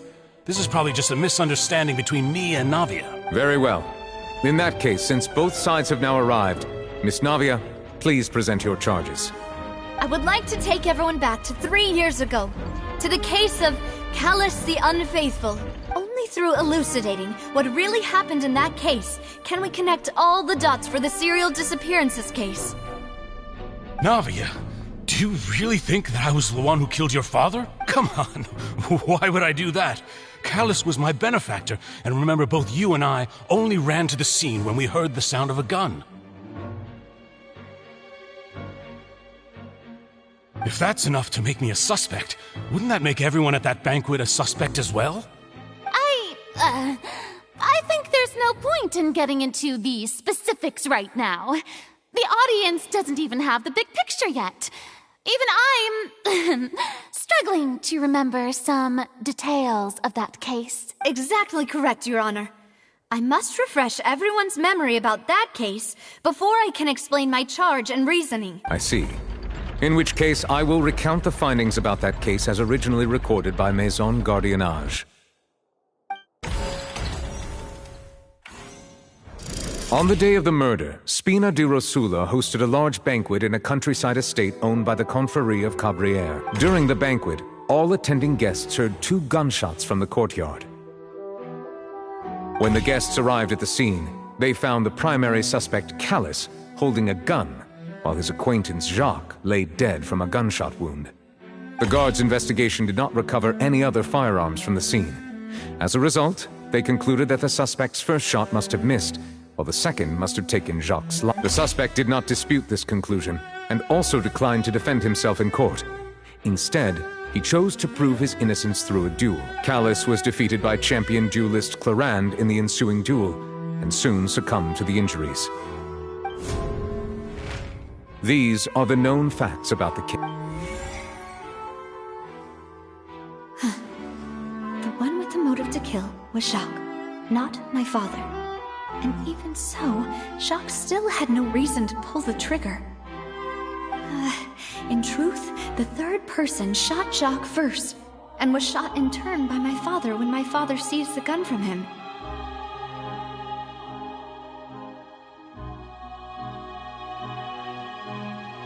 After that, the true culprit turned the third person into water, erasing all traces of him from the scene. Thank you for the summary, Your Honor. Of course, the guard's conclusion appeared quite sensible to us at the time. However, we should revisit the case now that we've gained new information about the abilities of water from the primordial sea.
Something...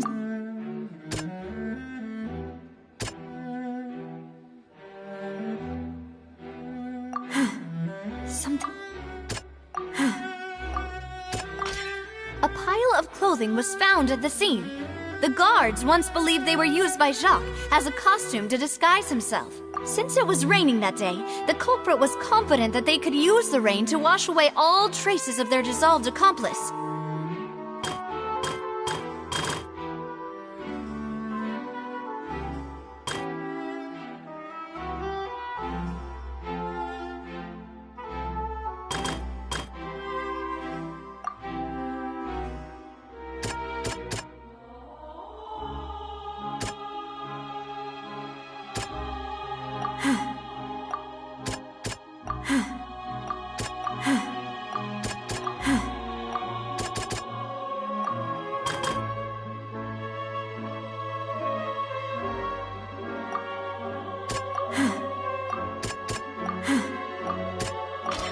The testimony of the victim's family confirms that Jacques had thoughts of assassinating Callus when he set out for the banquet. However, in the end he reconsidered, and instead shared everything with Callus, hoping to seek the latter's protection. Unfortunately for Jacques, the true culprit had already considered this possibility, and had sent out another assassin.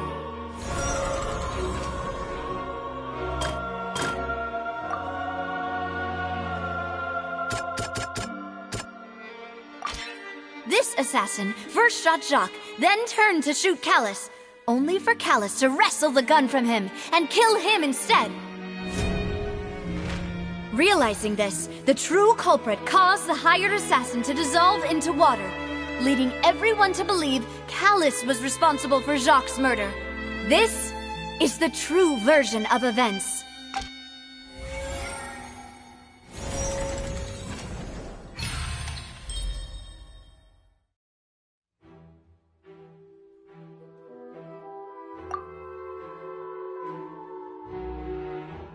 So that's what happened. Wait, you're telling me something as dangerous as water from the primordial sea has been used for all these years?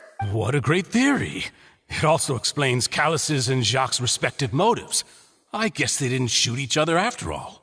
Mr. Marcel, you are the one being charged with the crime. You should provide a rebuttal if you wish to prove your innocence. But I think I agree with everything Navia just said. In fact, there was nothing in her speech that directly implicated me. Then, may I ask some questions? In my opinion, we primarily need to determine two things. One, do you have the evidence to back up your claims? I'm afraid not. At least not at this very moment. Boo! If you don't have any evidence, you should just go home! I may not have the evidence with me, but I know where I could go to collect it. If we look up the deserted clothes against a record of people who went missing around the same time, we should be able to find a match. Considering the serial disappearances case, the guards probably kept careful records of all missing persons from around that time, regardless of age or gender. That makes sense to me. Monsieur Neuvillette, I would consider this to be a reasonable investigative direction. Why do I feel like Farina's acting a little differently today? Maybe she's scared of embarrassing herself again? Alternatively, she's become more diligent after charging an innocent citizen in the last trial. My second question has to do with the ensuing duel. If the truth is indeed as you describe, then why didn't Mr. Callus explain himself in court? If he had testified that a person had been dissolved, he could have at least mounted a defense. I've thought about this too. And the answer is actually pretty simple. He felt there were things that were more important to him. The dissolving power of water from the primordial sea is an important secret for the true culprit of the serial disappearances case. My father could have exposed it for all to see, but he chose to take it to the grave. At that time, Spina di Rosula was in dire straits, and his reputation had already been shattered. He had no guarantee that going forward with the truth would allow the culprit to be brought to justice. What was certain, however, was that it would paint a gigantic target on my back. Boss once told me that Demoiselle had already been selected as the next target of the serial disappearances case. What? If the secret had gotten out, the culprit would have fought an all-out war with Espina right there and then. I wouldn't have been the only one in danger.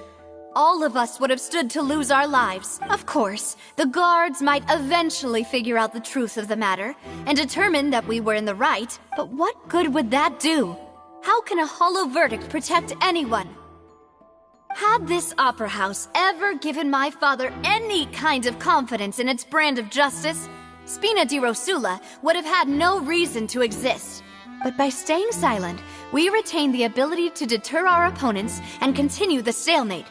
I was able to become Spina di Rosula's president, which made me harder to target, as well as giving me more time to grow and learn. And once I have figured out the truth and stepped up to the challenge, I will do what this opera house cannot, and restore my father's truth and honor back to him. So, you mean to say, your father intended to die in the duelist's ring?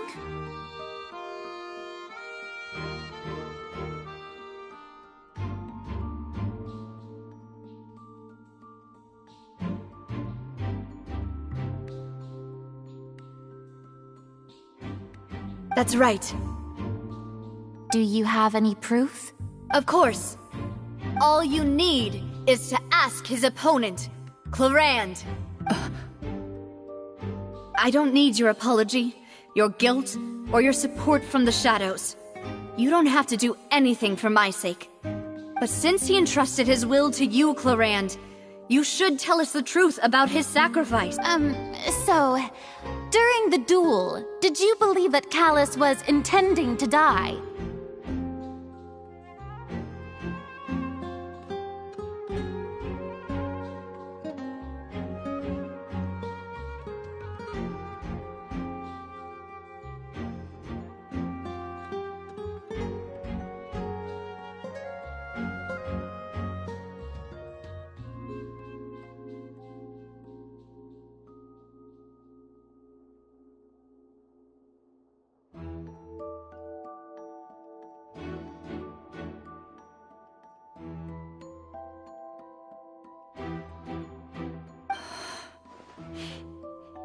Yes, I did. As a champion duelist, I've fought many battles and taken a countless number of dishonored lives. In my line of work, I've seen all kinds of people give their all for the faintest hope to continue living. Some were determined, others passionate, and some even manic and twisted. Just one look and I can tell if a duelist is hoping to live or if they're looking to die. I hereby swear on my name and honor as a champion duelist that Mr. Callus never intended to leave the ring alive. Since that's your testimony, I have no more questions. It appears there really are good grounds to reopen this case. I concur. However, Miss Navia, you still have not explained the link between your father's case and the serial disappearances case. Right? What she said was fascinating, but kind of beside the point. Wait, weren't they just talking about the serial disappearances case? Of course, Your Honor.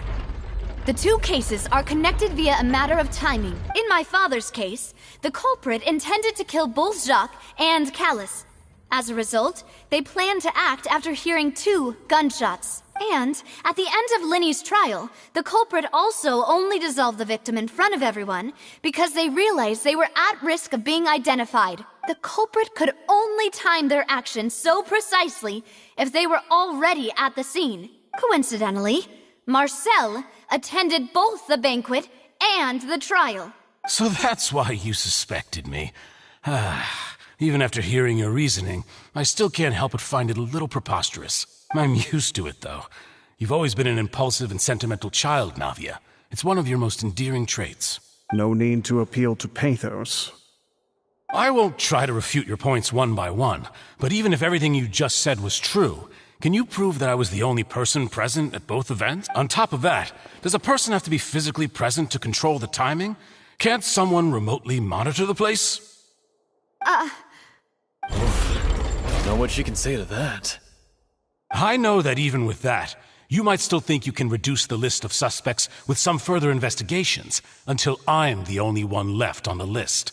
Alas, who won't feel at least a little hurt by an accusation of murder from a girl you see as your own daughter? But if I were to dismiss this completely, you'd also think I'm not being considerate of your feelings. Ah well, Let Uncle Marcel teach you another lesson. Do you know what the biggest flaw in your reasoning is? I suppose you're gonna tell me anyways. It's timing again. I'm a businessman by trade. From that standpoint, there's no reason for me to kidnap young women. It's a high-risk action with nothing to gain. In addition, I left my home in Snezhnaya when I was young to come to Poisson and work in some trade. My business only thrived when I received Callus's patronage. But the disappearances began before I ever stepped foot in Fontaine. I do apologize, demoiselle. This was my mistake. No, it's not your fault. I'm sure he had come prepared. Is there anything else you'd like to say? Would you like to check the date of my first business license against the first known case of the serial disappearances?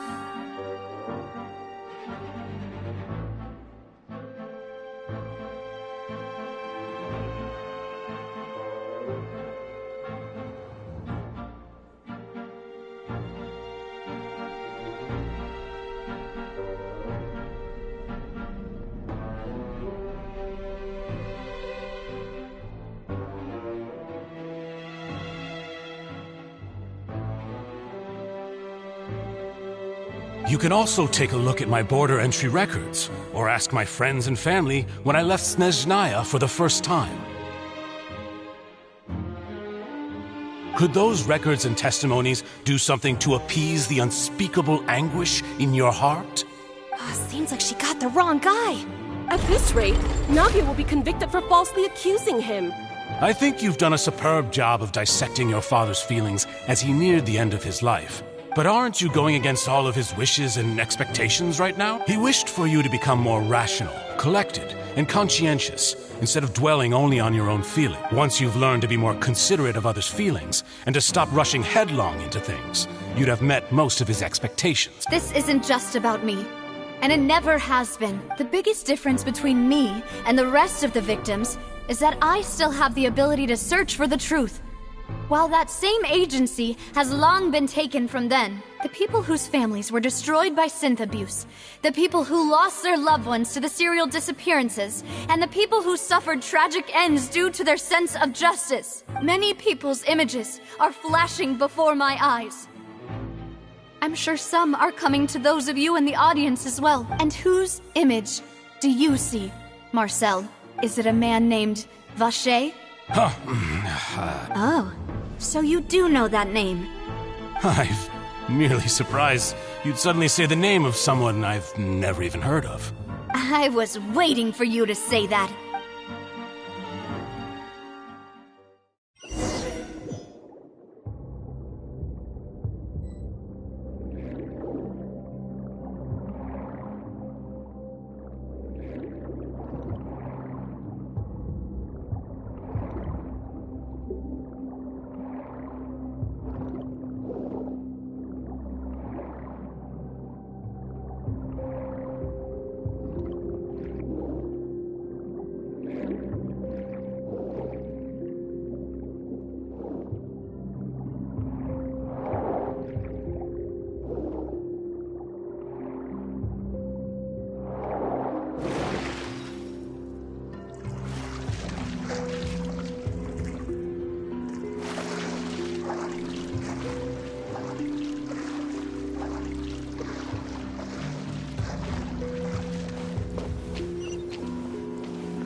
Fallen leaves, adorn my...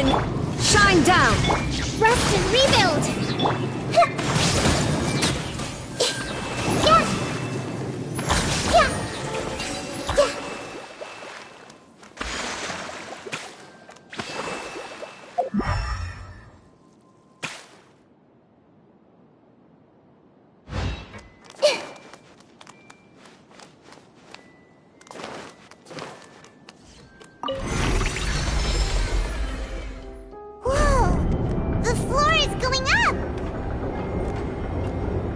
Is it because of this mechanism in the middle?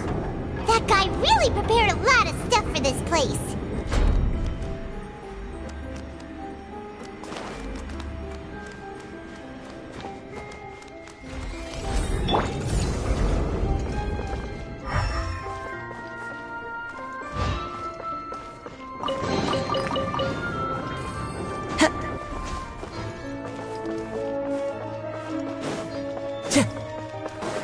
Time to go.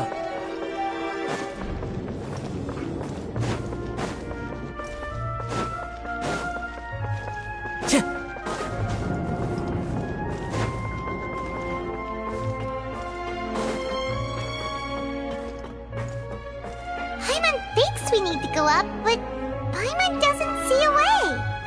Let's take a look around. Maybe we'll find a hidden mechanism that'll show us the way up.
The water level is rising!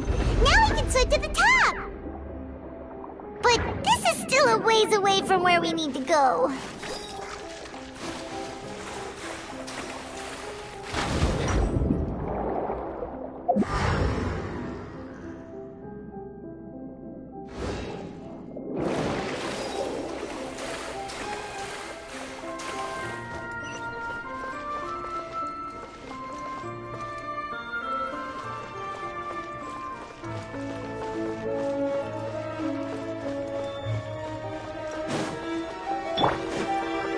Time to go.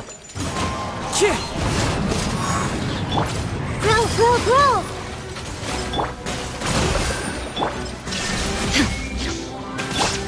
Everyone hold hands!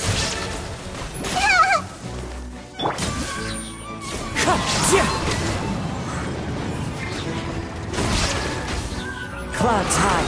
The birds call. Wind strike. There is no escape.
wind knows me.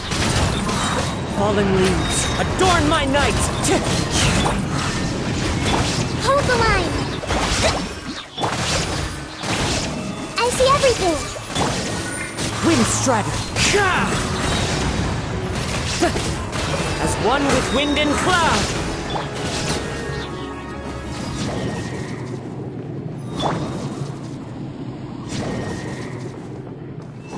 Allow me!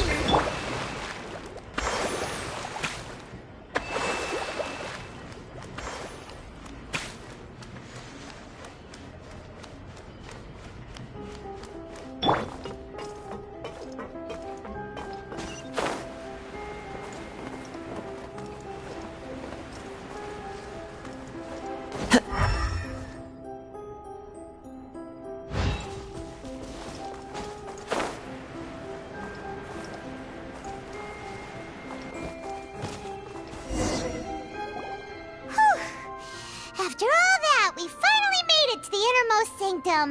Though, as expected, the mastermind isn't here. That's right. Then let's hurry up and find some evidence so we can get back to the Opera House and help Navia.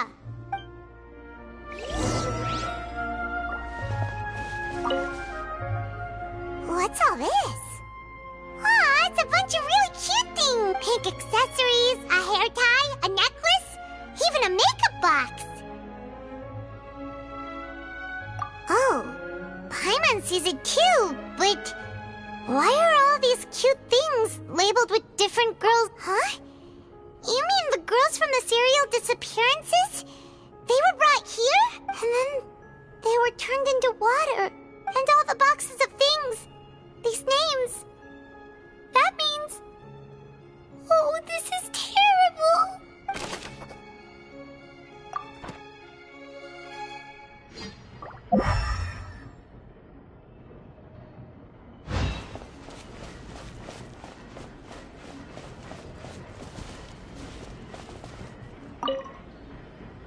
Let's see what's written here. Nothing escapes Detective Paimon's eyes.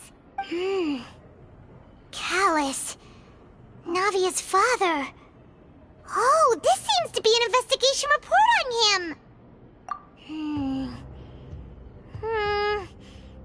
Yep, it's about finding someone to assassinate Jacques and Callus because of a lack of confidence that Jacques himself would go through with it. This should prove the existence of the third person, right? We still have not determined the exact content of the key information Callus has passed on to certain members of his organization. The old dog's a real menace to deal with. Even if he abides by the promise he's made to us, he will still have the upper hand. He can act whenever he wants to make our lives miserable. The only option left is to remove him from the picture entirely. I concur. Let's send someone to kill him. He won't declare war as long as we don't touch Navia. Oh, seems like we've got a bunch of correspondence between the higher-ups. They're all just so evil.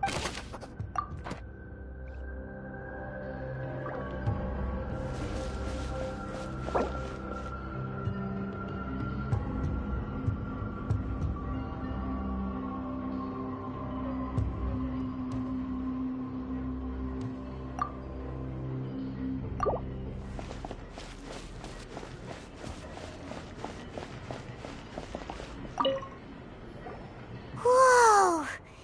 There's so much synth here! And so many bottles of ingredients that probably just contain the waters of the primordial sea. Mixing in progress, ready to drink, stock sample? Huh. They've also got all the synth pretty clearly labeled. Whoa, there's even fruit-flavored synth? Yep, it's super obvious.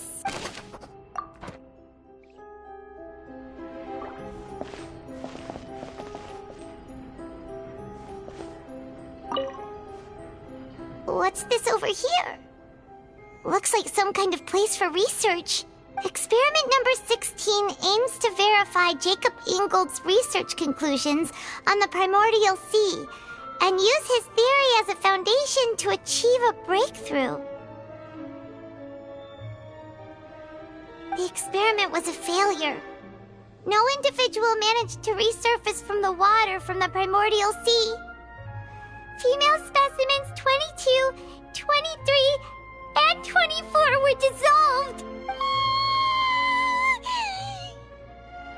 Sorry, Traveler. Paimon will try her best. It's just that Paimon's never read something so scary before. How can someone write something that terrible in such a matter-of-fact tone? You read the rest. Paimon's too scared to keep going.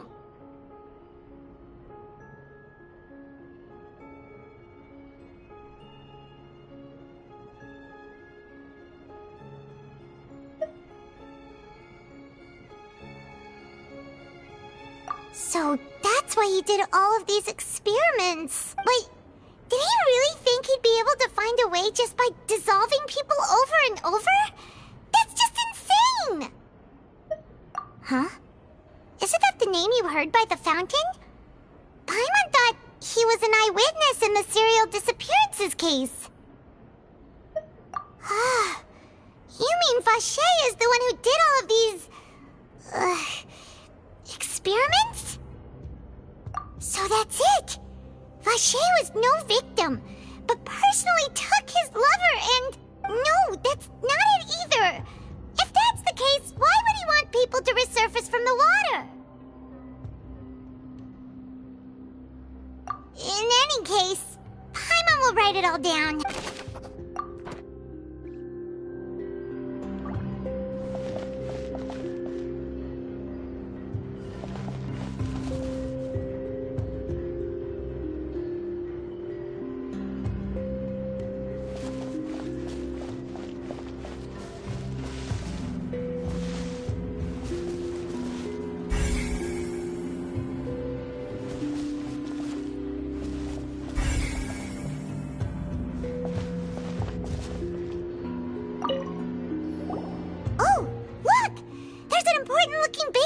Here, and it's full of water!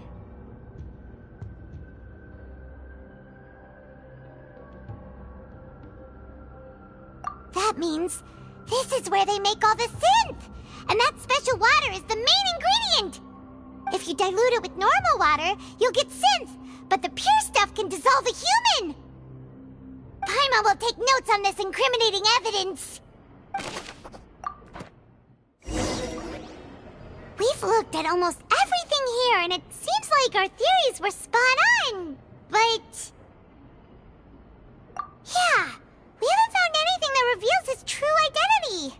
No wonder even Neuvillette wasn't able to find anything. Whoever it is probably destroyed everything to do with that name a long time ago. That way, even if we bring all this back to the opera, we won't be able to identify the true culprit. Sure thing. Paimon won't admit defeat to this guy either.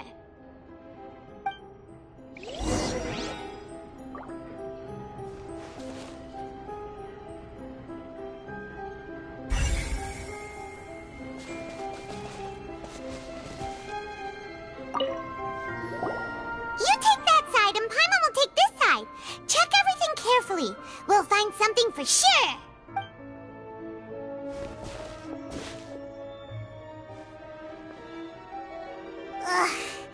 Nothing at all! And Paimon can't even find snacks either!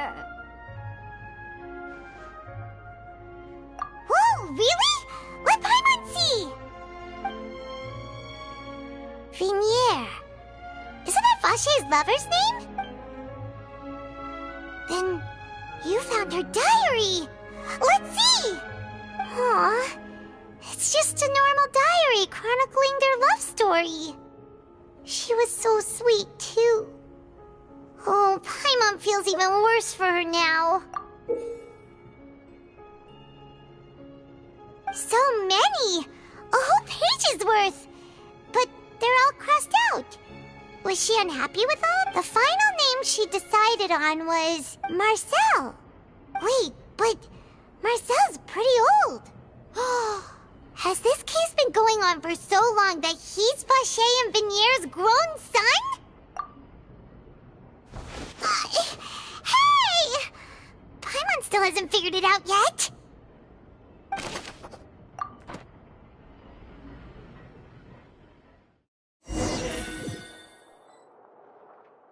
And whose image do you see, Marcel? Is it a man named Vacher? Oh, so you do know that name. I'm merely surprised you'd suddenly say the name of someone I've never even heard of. I was waiting for you to say that. Navia! We're back! As expected of my partner. I just knew you'd return in the nick of time. Just how often do you intend to flout the rules of this court? It's all right, Monsieur Nervalette. Given their confidence, I expect they've found the crucial evidence.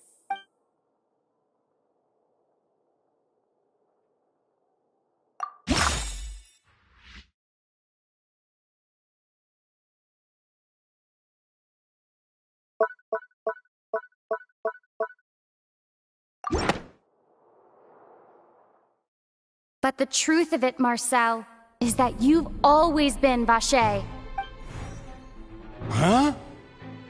We've investigated your lair and we already know everything! After your lover, Vignier, was dissolved, you kept abducting young women to experiment on the hopes of bringing her back to you!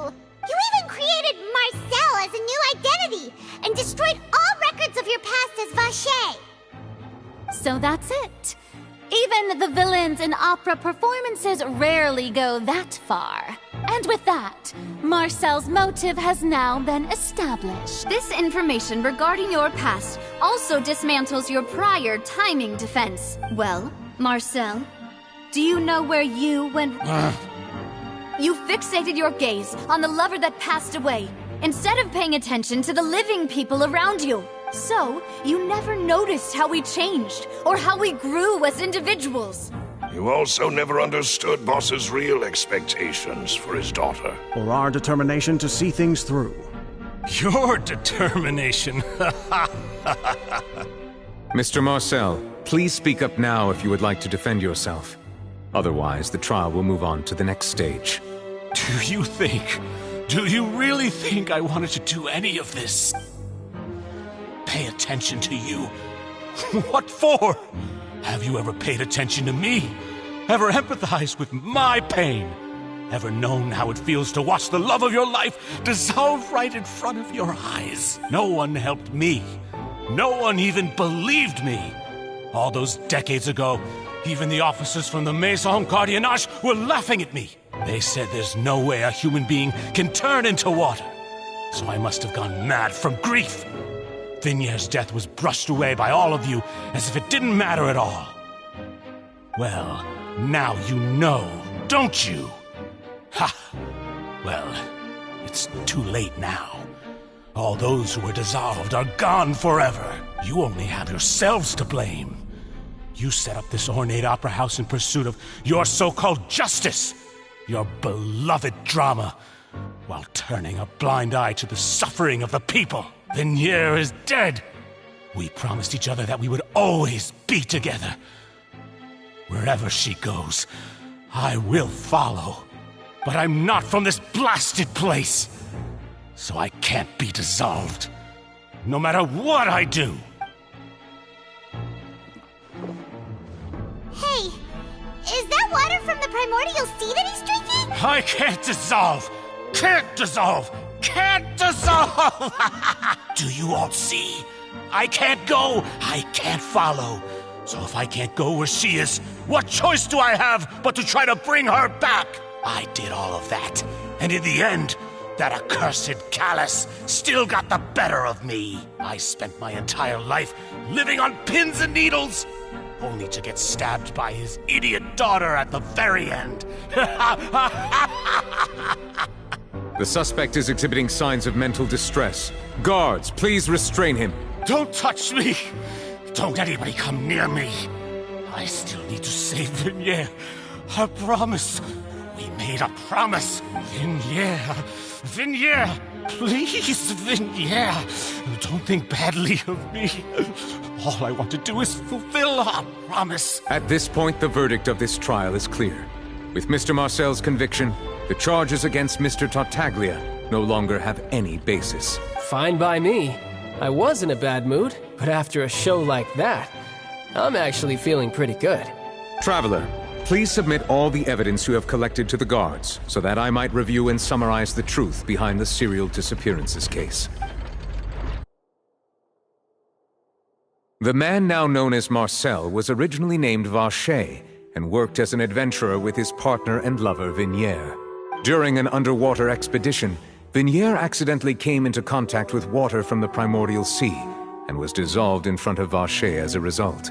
Vacher learned of the primordial water's existence through the work of others and began to kidnap young women for research, with the goal of discovering a method to restore Vignier back to life. To cover his tracks, he invented the new alias of Marcel and began to operate a business in Poisson.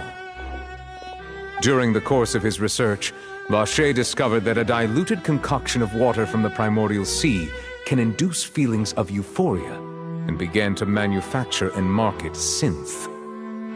However, as he accumulated wealth to fund his continued research and expanded the scope, he came into conflict with Spina di Rosula. After exchanging blows with Spina di Rosula for many years, Vacher decided to assassinate their president Callus at a banquet. Although the assassination did not go as Vacher expected, he was able to turn Callus into the murder suspect by dissolving the assassin he sent to the scene.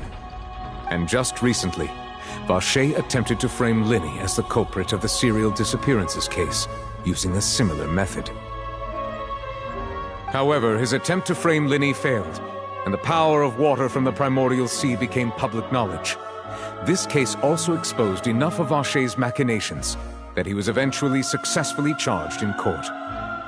Thus concludes the enigmatic history of the serial disappearances case, with the truth revealed to all.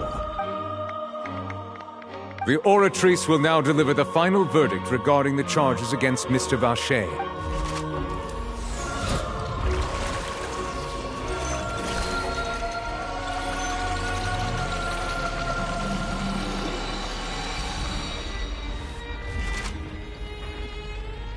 According to the judgment of the Oratrice Mécanique d'Analyse Cardinale, Mr. Vacher is guilty. Guards! Take Vacher away. Good. It's what he deserves. With that, the serial disappearances case is over now. We really just witnessed history. Who would have thought the true culprit would be such a polite and well-spoken guy? He's hurt so many innocent people, and now he's finally getting what he deserves. Huh? Are you okay? Demoiselle, you were absolutely brilliant. The day our late boss had always hoped for has finally come. You can rest easy now, knowing justice has been served. Yeah. It's finally over. It's all thanks to you guys. And my partner. See, Papa? Spina di Rosula's still doing well with me at the helm. Well now, hasn't this been a most delicious piece of drama?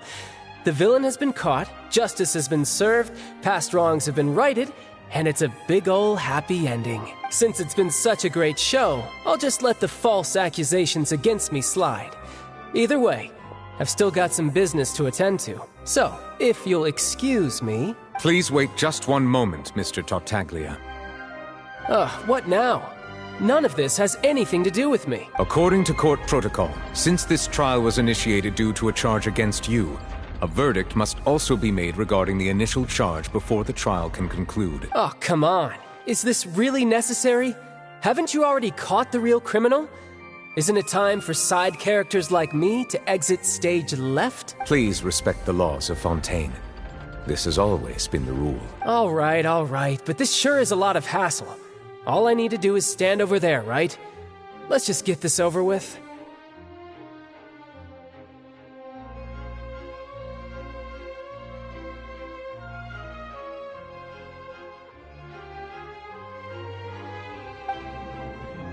Through evidence presented in the public trial that was just held, It has been established that Mr. Tartaglia has no direct connection to the serial disappearances case. The guilty party has been identified, and thus it is logical to suppose Mr. Tartaglia is innocent of the charges. We now turn to the Oratrice Mécanique d'Analyse Cardinale to render the final verdict on the charges. According to the judgment of the Oratrice Mécanique d'Analyse Cardinale, Mr. Tartaglia is guilty. What? Hey! That's not funny! Didn't you just say I'm supposed to be innocent? What's with this verdict? Is your justice machine malfunctioning? Huh? This has never happened before. The Oratrice actually returned a different verdict from the Chief Justice. I mean, have you ever heard of an innocent Fatui Harbinger? Do you think the Oratrice might have just convicted him on general principle? But weren't the charges about the serial disappearances case? No matter what else he's guilty of, it shouldn't affect the verdict in this case, right? The judgment of the Oratrice Mécanique d'Analyse Cardinale is, by law, the final verdict of the court. We must accept the guilty verdict. Guards, please take the suspect into custody per court protocol.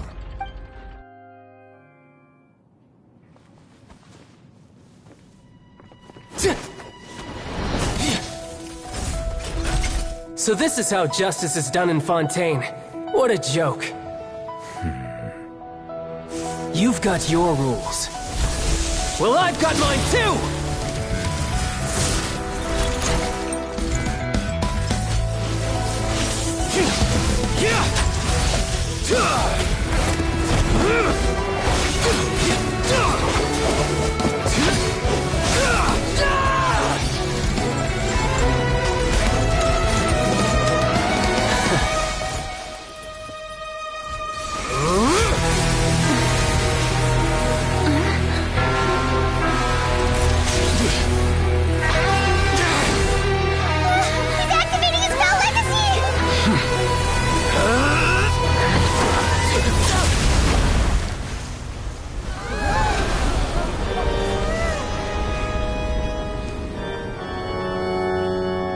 I am sorry. If you have been wronged, we will find the truth. But the rules of the court must be upheld.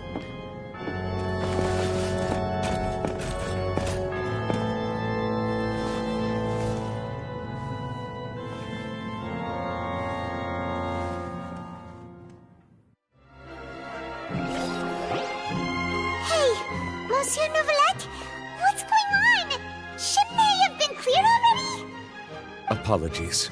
This is also the first time I've encountered such a situation.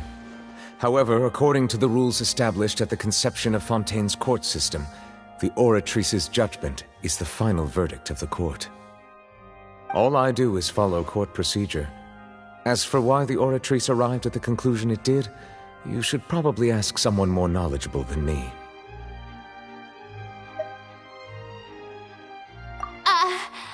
Why are you looking at me? I had nothing to do with it! I don't know what happened there either! Hey, stop staring at me! What does Lady Farina mean by that? She says she has no idea either, but that's impossible. Didn't she create the Oratrice herself? Yeah, so are the verdicts reliable or not? Can results like this really be called justice?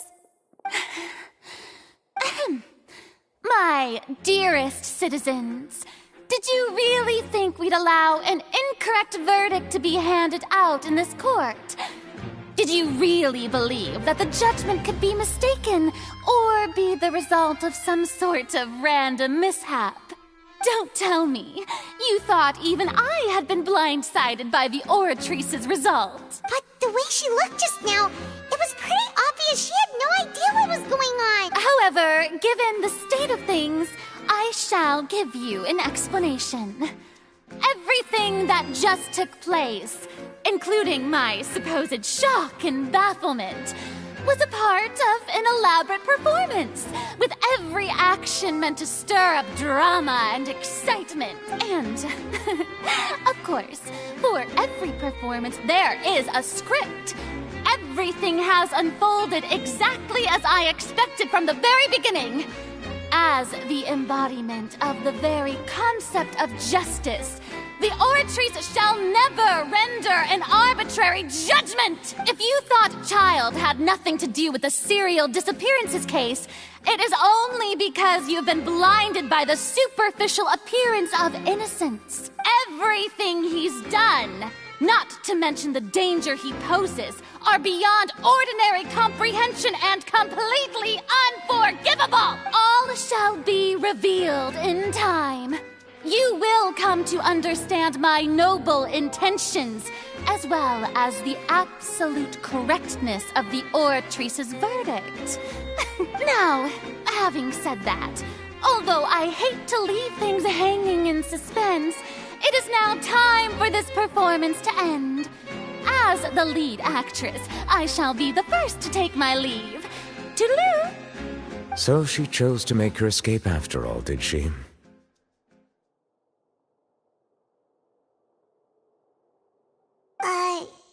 So you're saying we shouldn't put much stock into what she just said?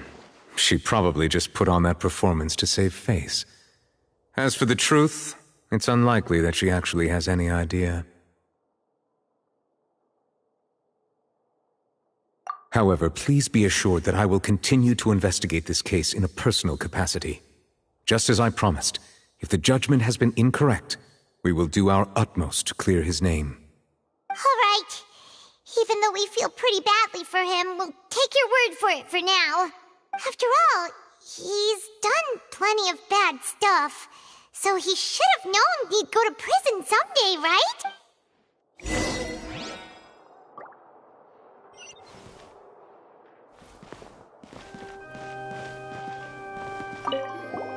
Oh, Monsieur Nervalet! That power you showed when you took him down. Who are you really? I'm the Chief Justice of Fontaine, of course. If officers of the law lack the strength and capability to enforce it, then it makes a mockery of justice.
Hey, what are you doing? Quick, stop him!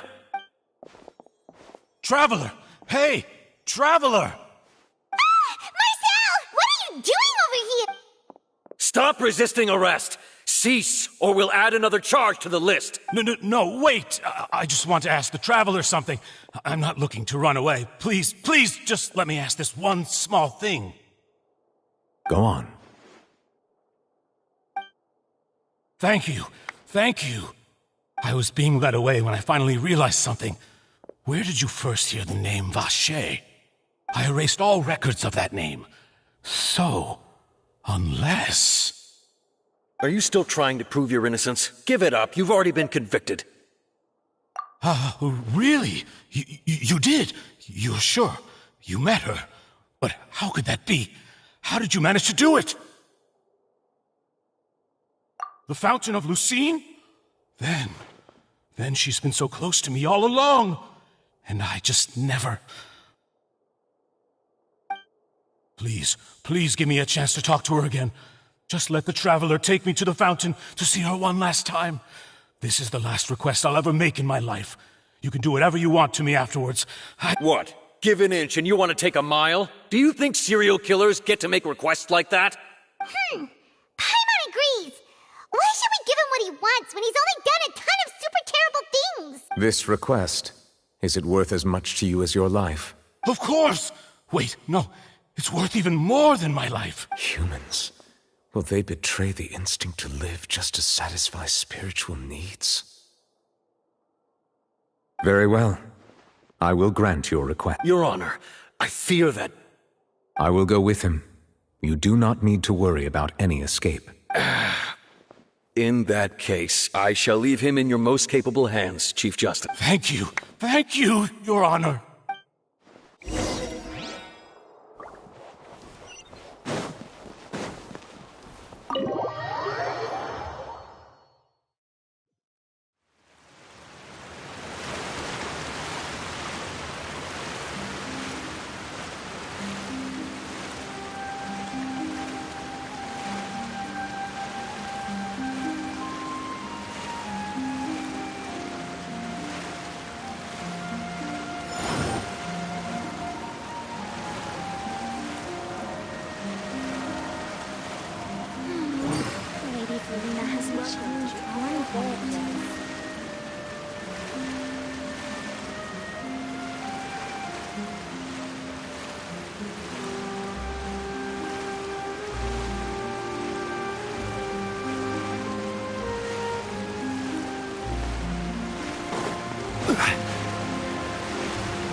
Is this the place? You said she's here, but what do I need to do to see her?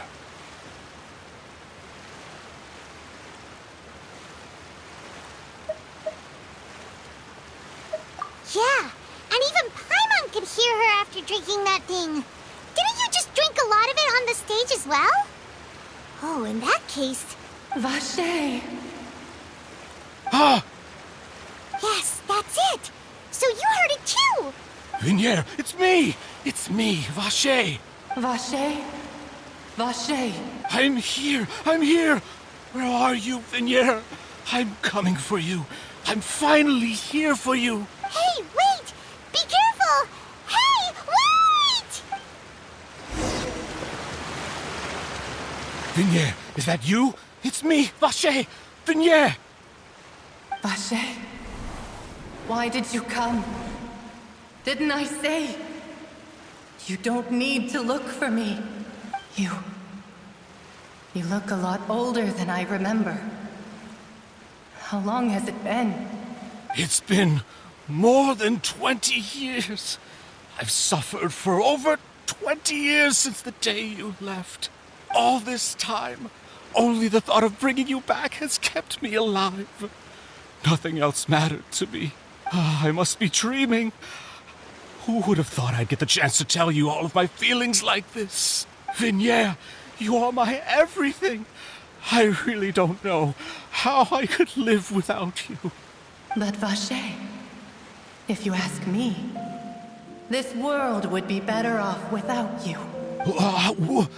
What are you saying? If not for you, I would have finished my law degree and probably become a top-tier attorney one day.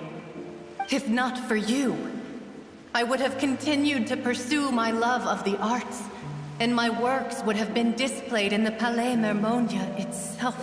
If not for you, I would at least have been able to take care of my mother. And she would not have grown old and died alone, with nothing but the tears on her cheeks. It's all because of your selfishness, Vache. It's all because of you. You... Wait, you are not Vignier. Who are you? You're right. I am not Vignier. I am the sacrifices. Every woman who died by your hand. As our bodies dissolved, our consciousnesses flowed back to the primordial sea. Our thoughts circulated endlessly within the primordial sea. And we were no longer individuals. But we became one. Just as streams of water come together in the sea. I'm Cressy. I'm Lemony. I'm Azine. The only one I am not is Vignier. Why? But then, where is Vignier? She doesn't want to see you anymore. Every tendril of her consciousness is avoiding you. This is what you get for your selfishness. Your selfishness robbed us of our lives and our futures. You said time and time again that you'd do any and everything for her. But did you ever consider whether she'd want to see you do the things that you did? If she would despise you for what you became?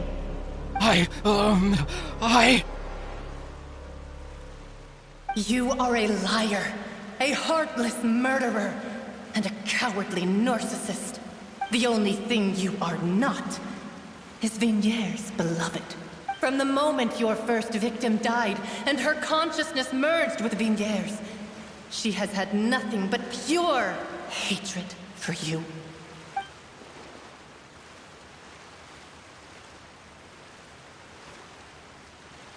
No! Yeah! She can't hate me. Let me see her, please! Have mercy! You still don't understand. When I said don't look for me, that came from the real Vigniere. She really doesn't want to see you anymore. But on top of that, she also said that because it's her final drop of pity for you. She said that because she knew that if you did come here, we will show no mercy to you. Vache. Vache? Vache? Vache. Vache. Vache. Vache. Drown.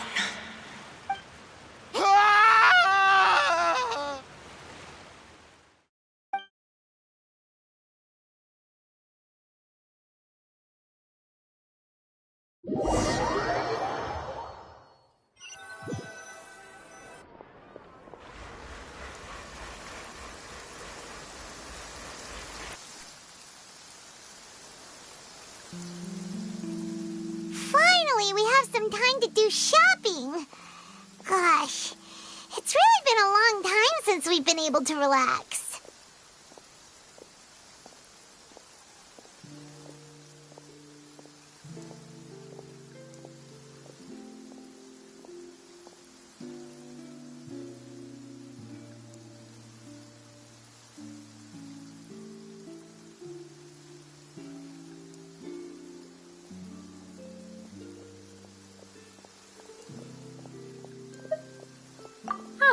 Well met, partner.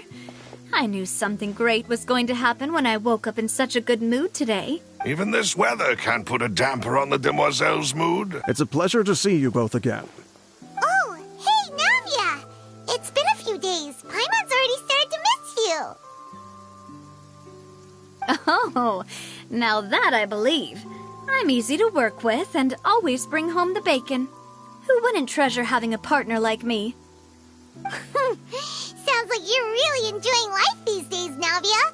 What have you been busy with since the trial? It's just been one thing after the other. I've been making non-stop trips between Poisson and the courts in Seine. Everyone from Spina di Rosula organized a memorial for my father. We never held a memorial when he first died, since everyone knew that even if we held one back then, no one was going to come. This time, though, everyone in Poisson, and even many people from the court, all attended. So his name's definitely been cleared now. That's what we like to hear. It's been the dearest wish of Demoiselle all along. That blasted stubborn fool. I was right to put my faith in him.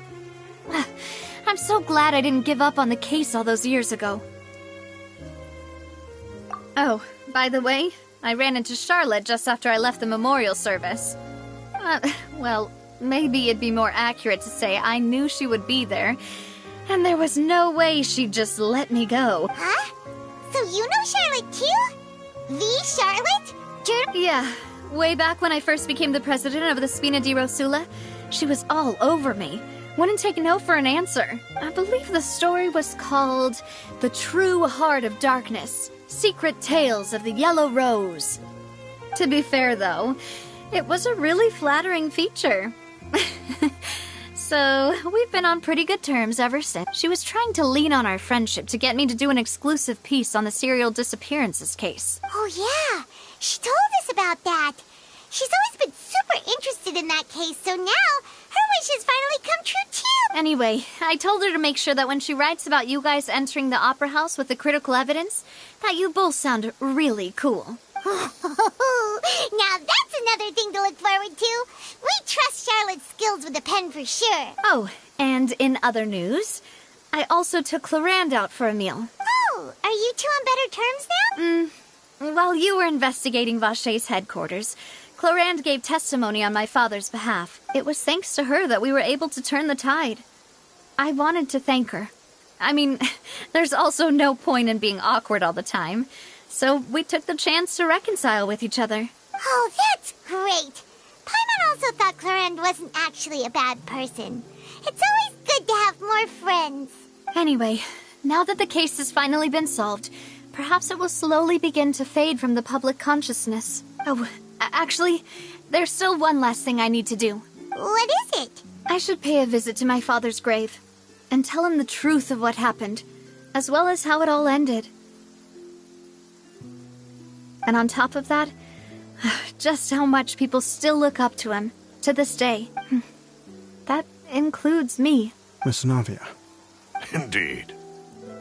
We want to go too. We also think Callus is a really admirable person. Sure thing. I'd like you two to share the moment with me. After all, without you, there might not have been such a positive ending. And in that case, everyone, let's be off. Considering the recent weather, we'll be lucky if we can reach Poisson before dark. Yeah, you're right. It's been raining non-stop for a few days now.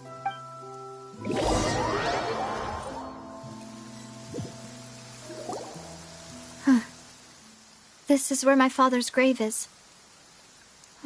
To be perfectly honest, even I haven't been back here for a long time. Huh? There's someone there already. Wait. That figure. It can't be. Isn't that Nervalette? Why would the Chief Justice be here? Huh? Navia? My apologies. I should have asked before coming to pay my respects. Don't say that. Sorry about that. Oh, I was trying to say there's no need for you to apologize. I wanted to show my father how much I've grown. But still, I doubt I've grown to the point that even the Chief Justice would feel compelled to apologize to me over and over. In that case, I will stop apologizing for now. You really could use some pointers on understanding human emotions, Monsieur Nervalette. In any case, why did you come to Poisson? Well, ever since that day, I've been turning a question over and over in my head. Just what is justice, anyway? There was once a time when I didn't want to believe that there could be anything more important to humans than life itself. Oh, rather than that, it's probably more truthful to say I didn't believe humans were capable of resisting the most basic instinct of living things. That they could rebel against their own nature, or consider certain things to be more important than their own lives. Which is also why I didn't stop your father from beginning that fateful duel. I believed that a truly innocent man would never throw away his life like that. That there was nothing, should have been nothing more important than one's own continued survival. But Mr. Callus proved me utterly and decisively wrong. If not for his sacrifice, the serial disappearances case would have remained unsolved to this day. Mr. Callus made the choice he did for his daughter, for his associates, and for many people completely unrelated to him. And in the end, from a certain perspective, one could say that he did it all for the sake of justice. A justice that's higher than life itself.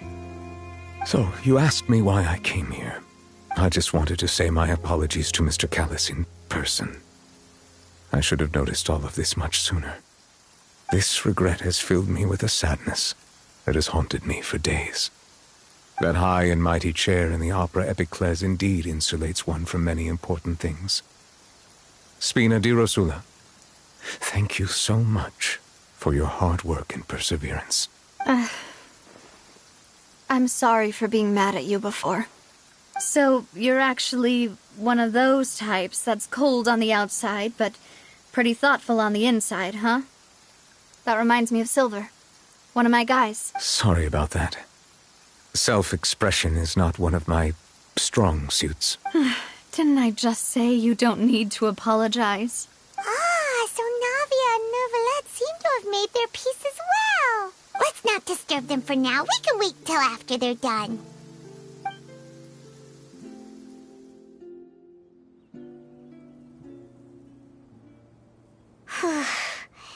Paimon's never paid respects at someone's grave before. Did Paimon do anything rude there? Huh? Oh, Paimon didn't know that was a thing. But Paimon doesn't know what she would do if she can't fly. Oh no.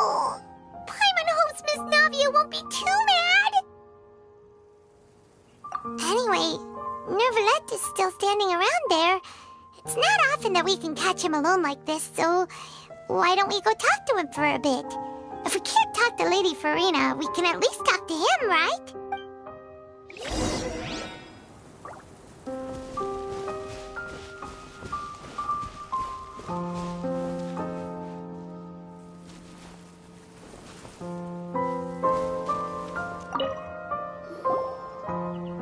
Oh, it's you two.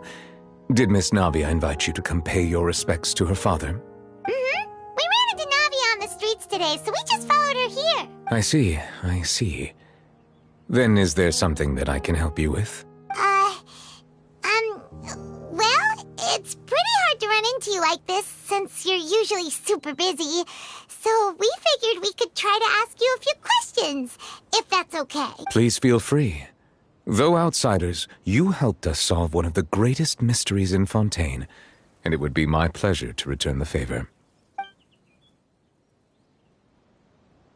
So, at court, the bad guys referred to that special water as water from the primordial sea, but what is it really? Truthfully, that name is already quite accurate. I can only surmise that Vacher and his ilk only learned of its nature and existence after extensive research. There used to be a special sea on the surface of this planet. The nature of its seawater was rather different from that of the sea we know today. Most of Tevat's life forms were first born in that special sea. You could say it nurtured much of the life on this planet. Huh. So it really was where everything began.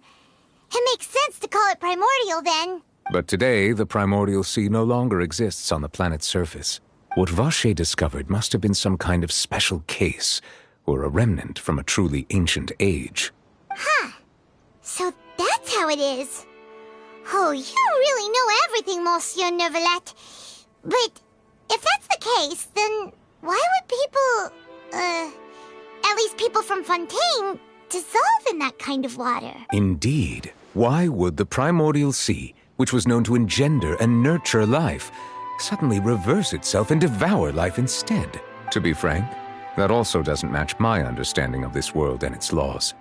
There must still be some unknown secrets around the people of this land. Is there anything else you'd like to ask me about? That the sea levels will rise and everyone will be dissolved in water, leaving Farina crying alone on her throne, but the sins of the people will be finally washed away for good. Does that appropriately summarize the version you've heard? That's right! It was Linny that told us back then. And that about covers all the main points. Yes, up to the present, I think we reached a point where we have no choice but to confront this prophecy directly. Rumors have it that this prophecy is rooted in the last words the former Hydro Archon left to the world before she passed away. A prophecy? Of the former Hydro Archon? Wow. This is the first time that we've ever heard of it. 2 parts of the prophecy have already proven correct. The rising sea levels and the ability of the people of Fontaine to be dissolved. We should be more vigilant and stay on the watch for further signs. Speaking of the prophecy, Farina has also always taken it quite seriously. Indeed, she has been collecting information and intelligence from across Tevat for this purpose. If the rumors were true, then perhaps this prophecy is the conundrum left to Farina by her predecessor. But with Farina being the way she is, can we really trust her to solve it? Is there anything else you'd like to ask me?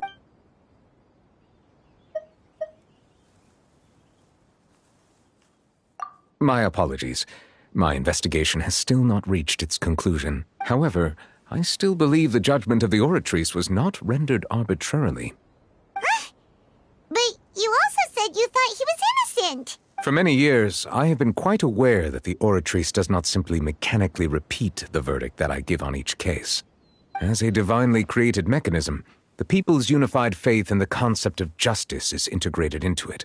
Not only can it produce the incredible power of indemnitium, but it likely also possesses other traits, such as self-awareness. Which is all to say, I have been prepared for a situation like this for a long time. So when Lenny told us that he heard a human voice from the room where the Oratrice's core is stored... I was not aware such a thing had occurred. Perhaps that could serve to prove my conjecture. I will add that to the list of items to investigate. In any case, I am inclined to believe that the Oratrice does have a methodology all its own. We just do not have enough information. Based on Farina's reaction, I doubt even she had any idea what was going on. She managed to bluff her way through it, though, with her time-tested twin tricks of bravado and drama. While we do intend to get to the bottom of this, for now, we regret to say that the Fatui Harbinger will just have to bide his time in the fortress of Meripede. If we did incorrectly convict him of crimes he did not commit, we will most certainly compensate him to the fullest extent allowed by the law. If you ask Paimon, the only compensation he'll want is a no-holds-barred fight with you. Is there anything else you'd like to ask me about? Your sibling, another blonde-haired traveler. I'm sorry, but I've never seen anyone who matches that description. If he ever stepped foot in Fontaine, I'm sure he followed our laws to the letter and had no reason to appear on the stage of the opera Epicles. Is there anything else you'd like to ask me about?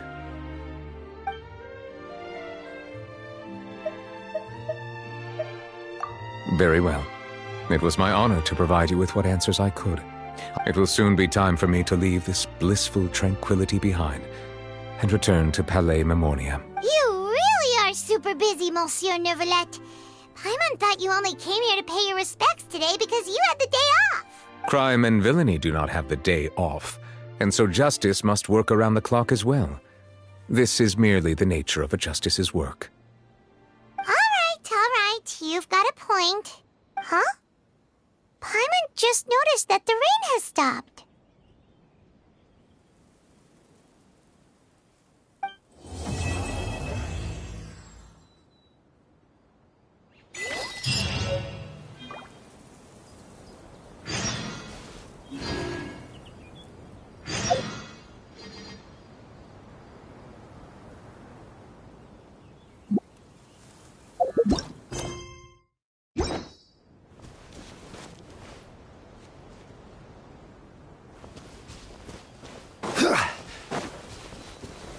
Stabilize! Everyone hold it!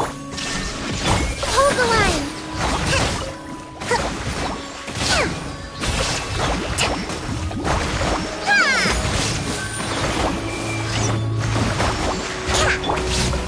Gather! Unsolicited, and all the more valuable for it.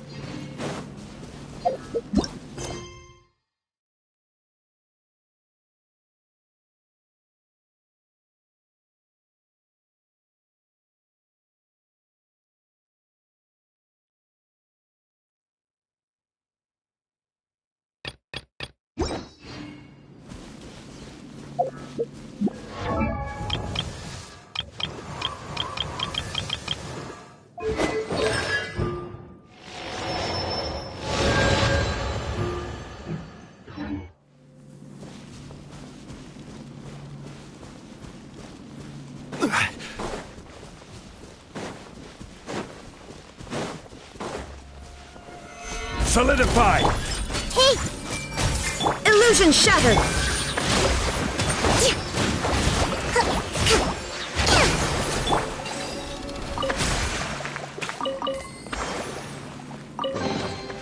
One man's stone is another man's gem.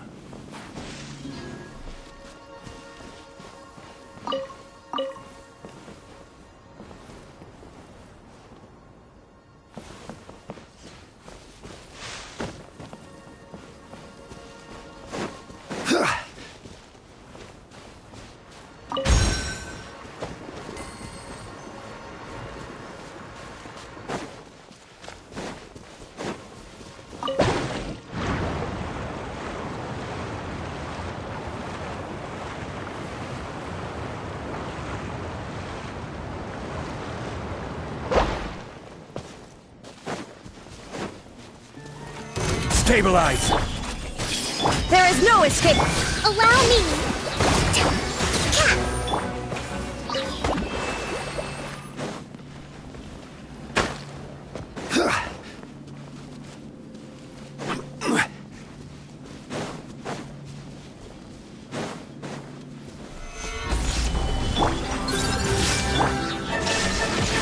Hold the line!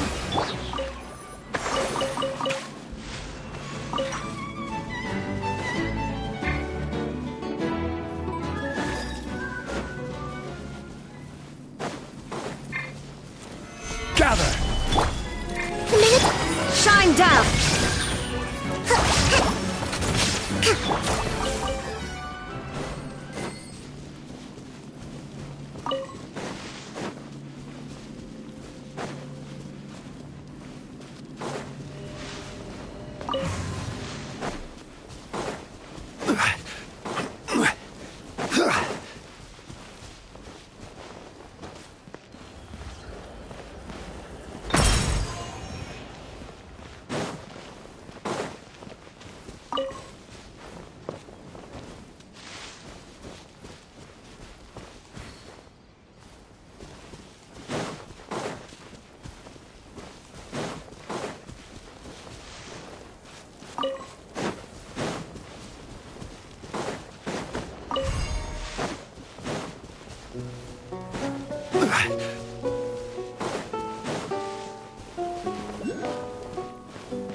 I see everything!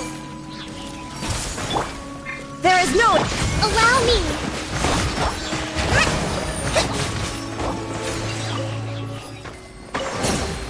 Provisions are vital.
Stabilize!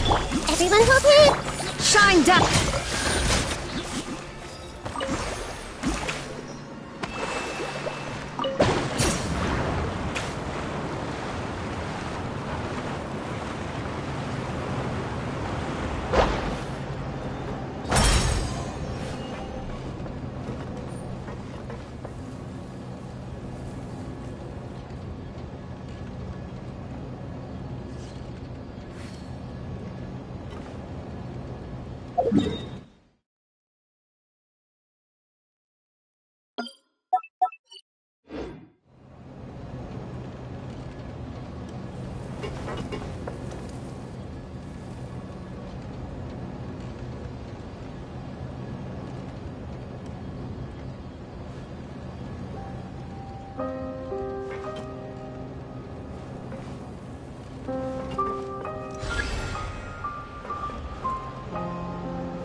Gather! Illusion shattered! Rest and rebuild!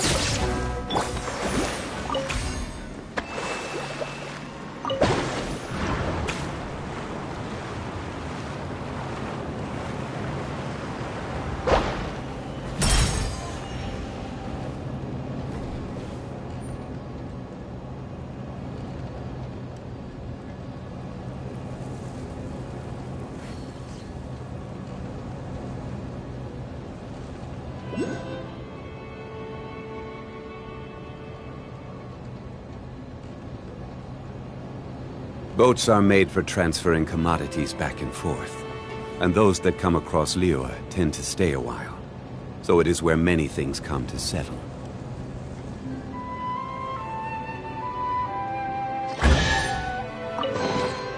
Unsolicited, and all the more valuable for it.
Certainly worth the extra mile.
Quake!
Stabilize! I see everything! There is no escape! The hunter becomes the hunted.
Another test subject. Suffocate!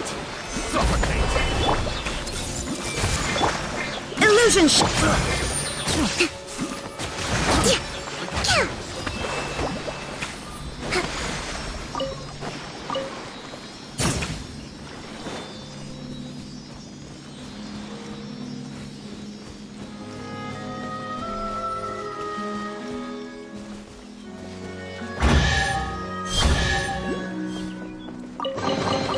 We should make the most of these supplies.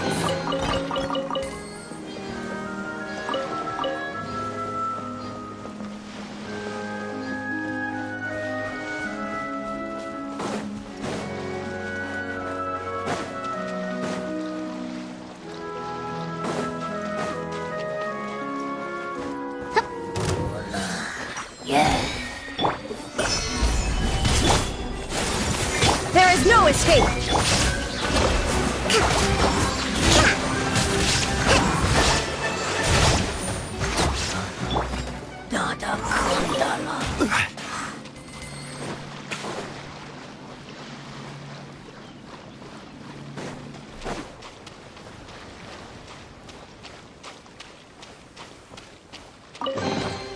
Certainly worth the extra mile.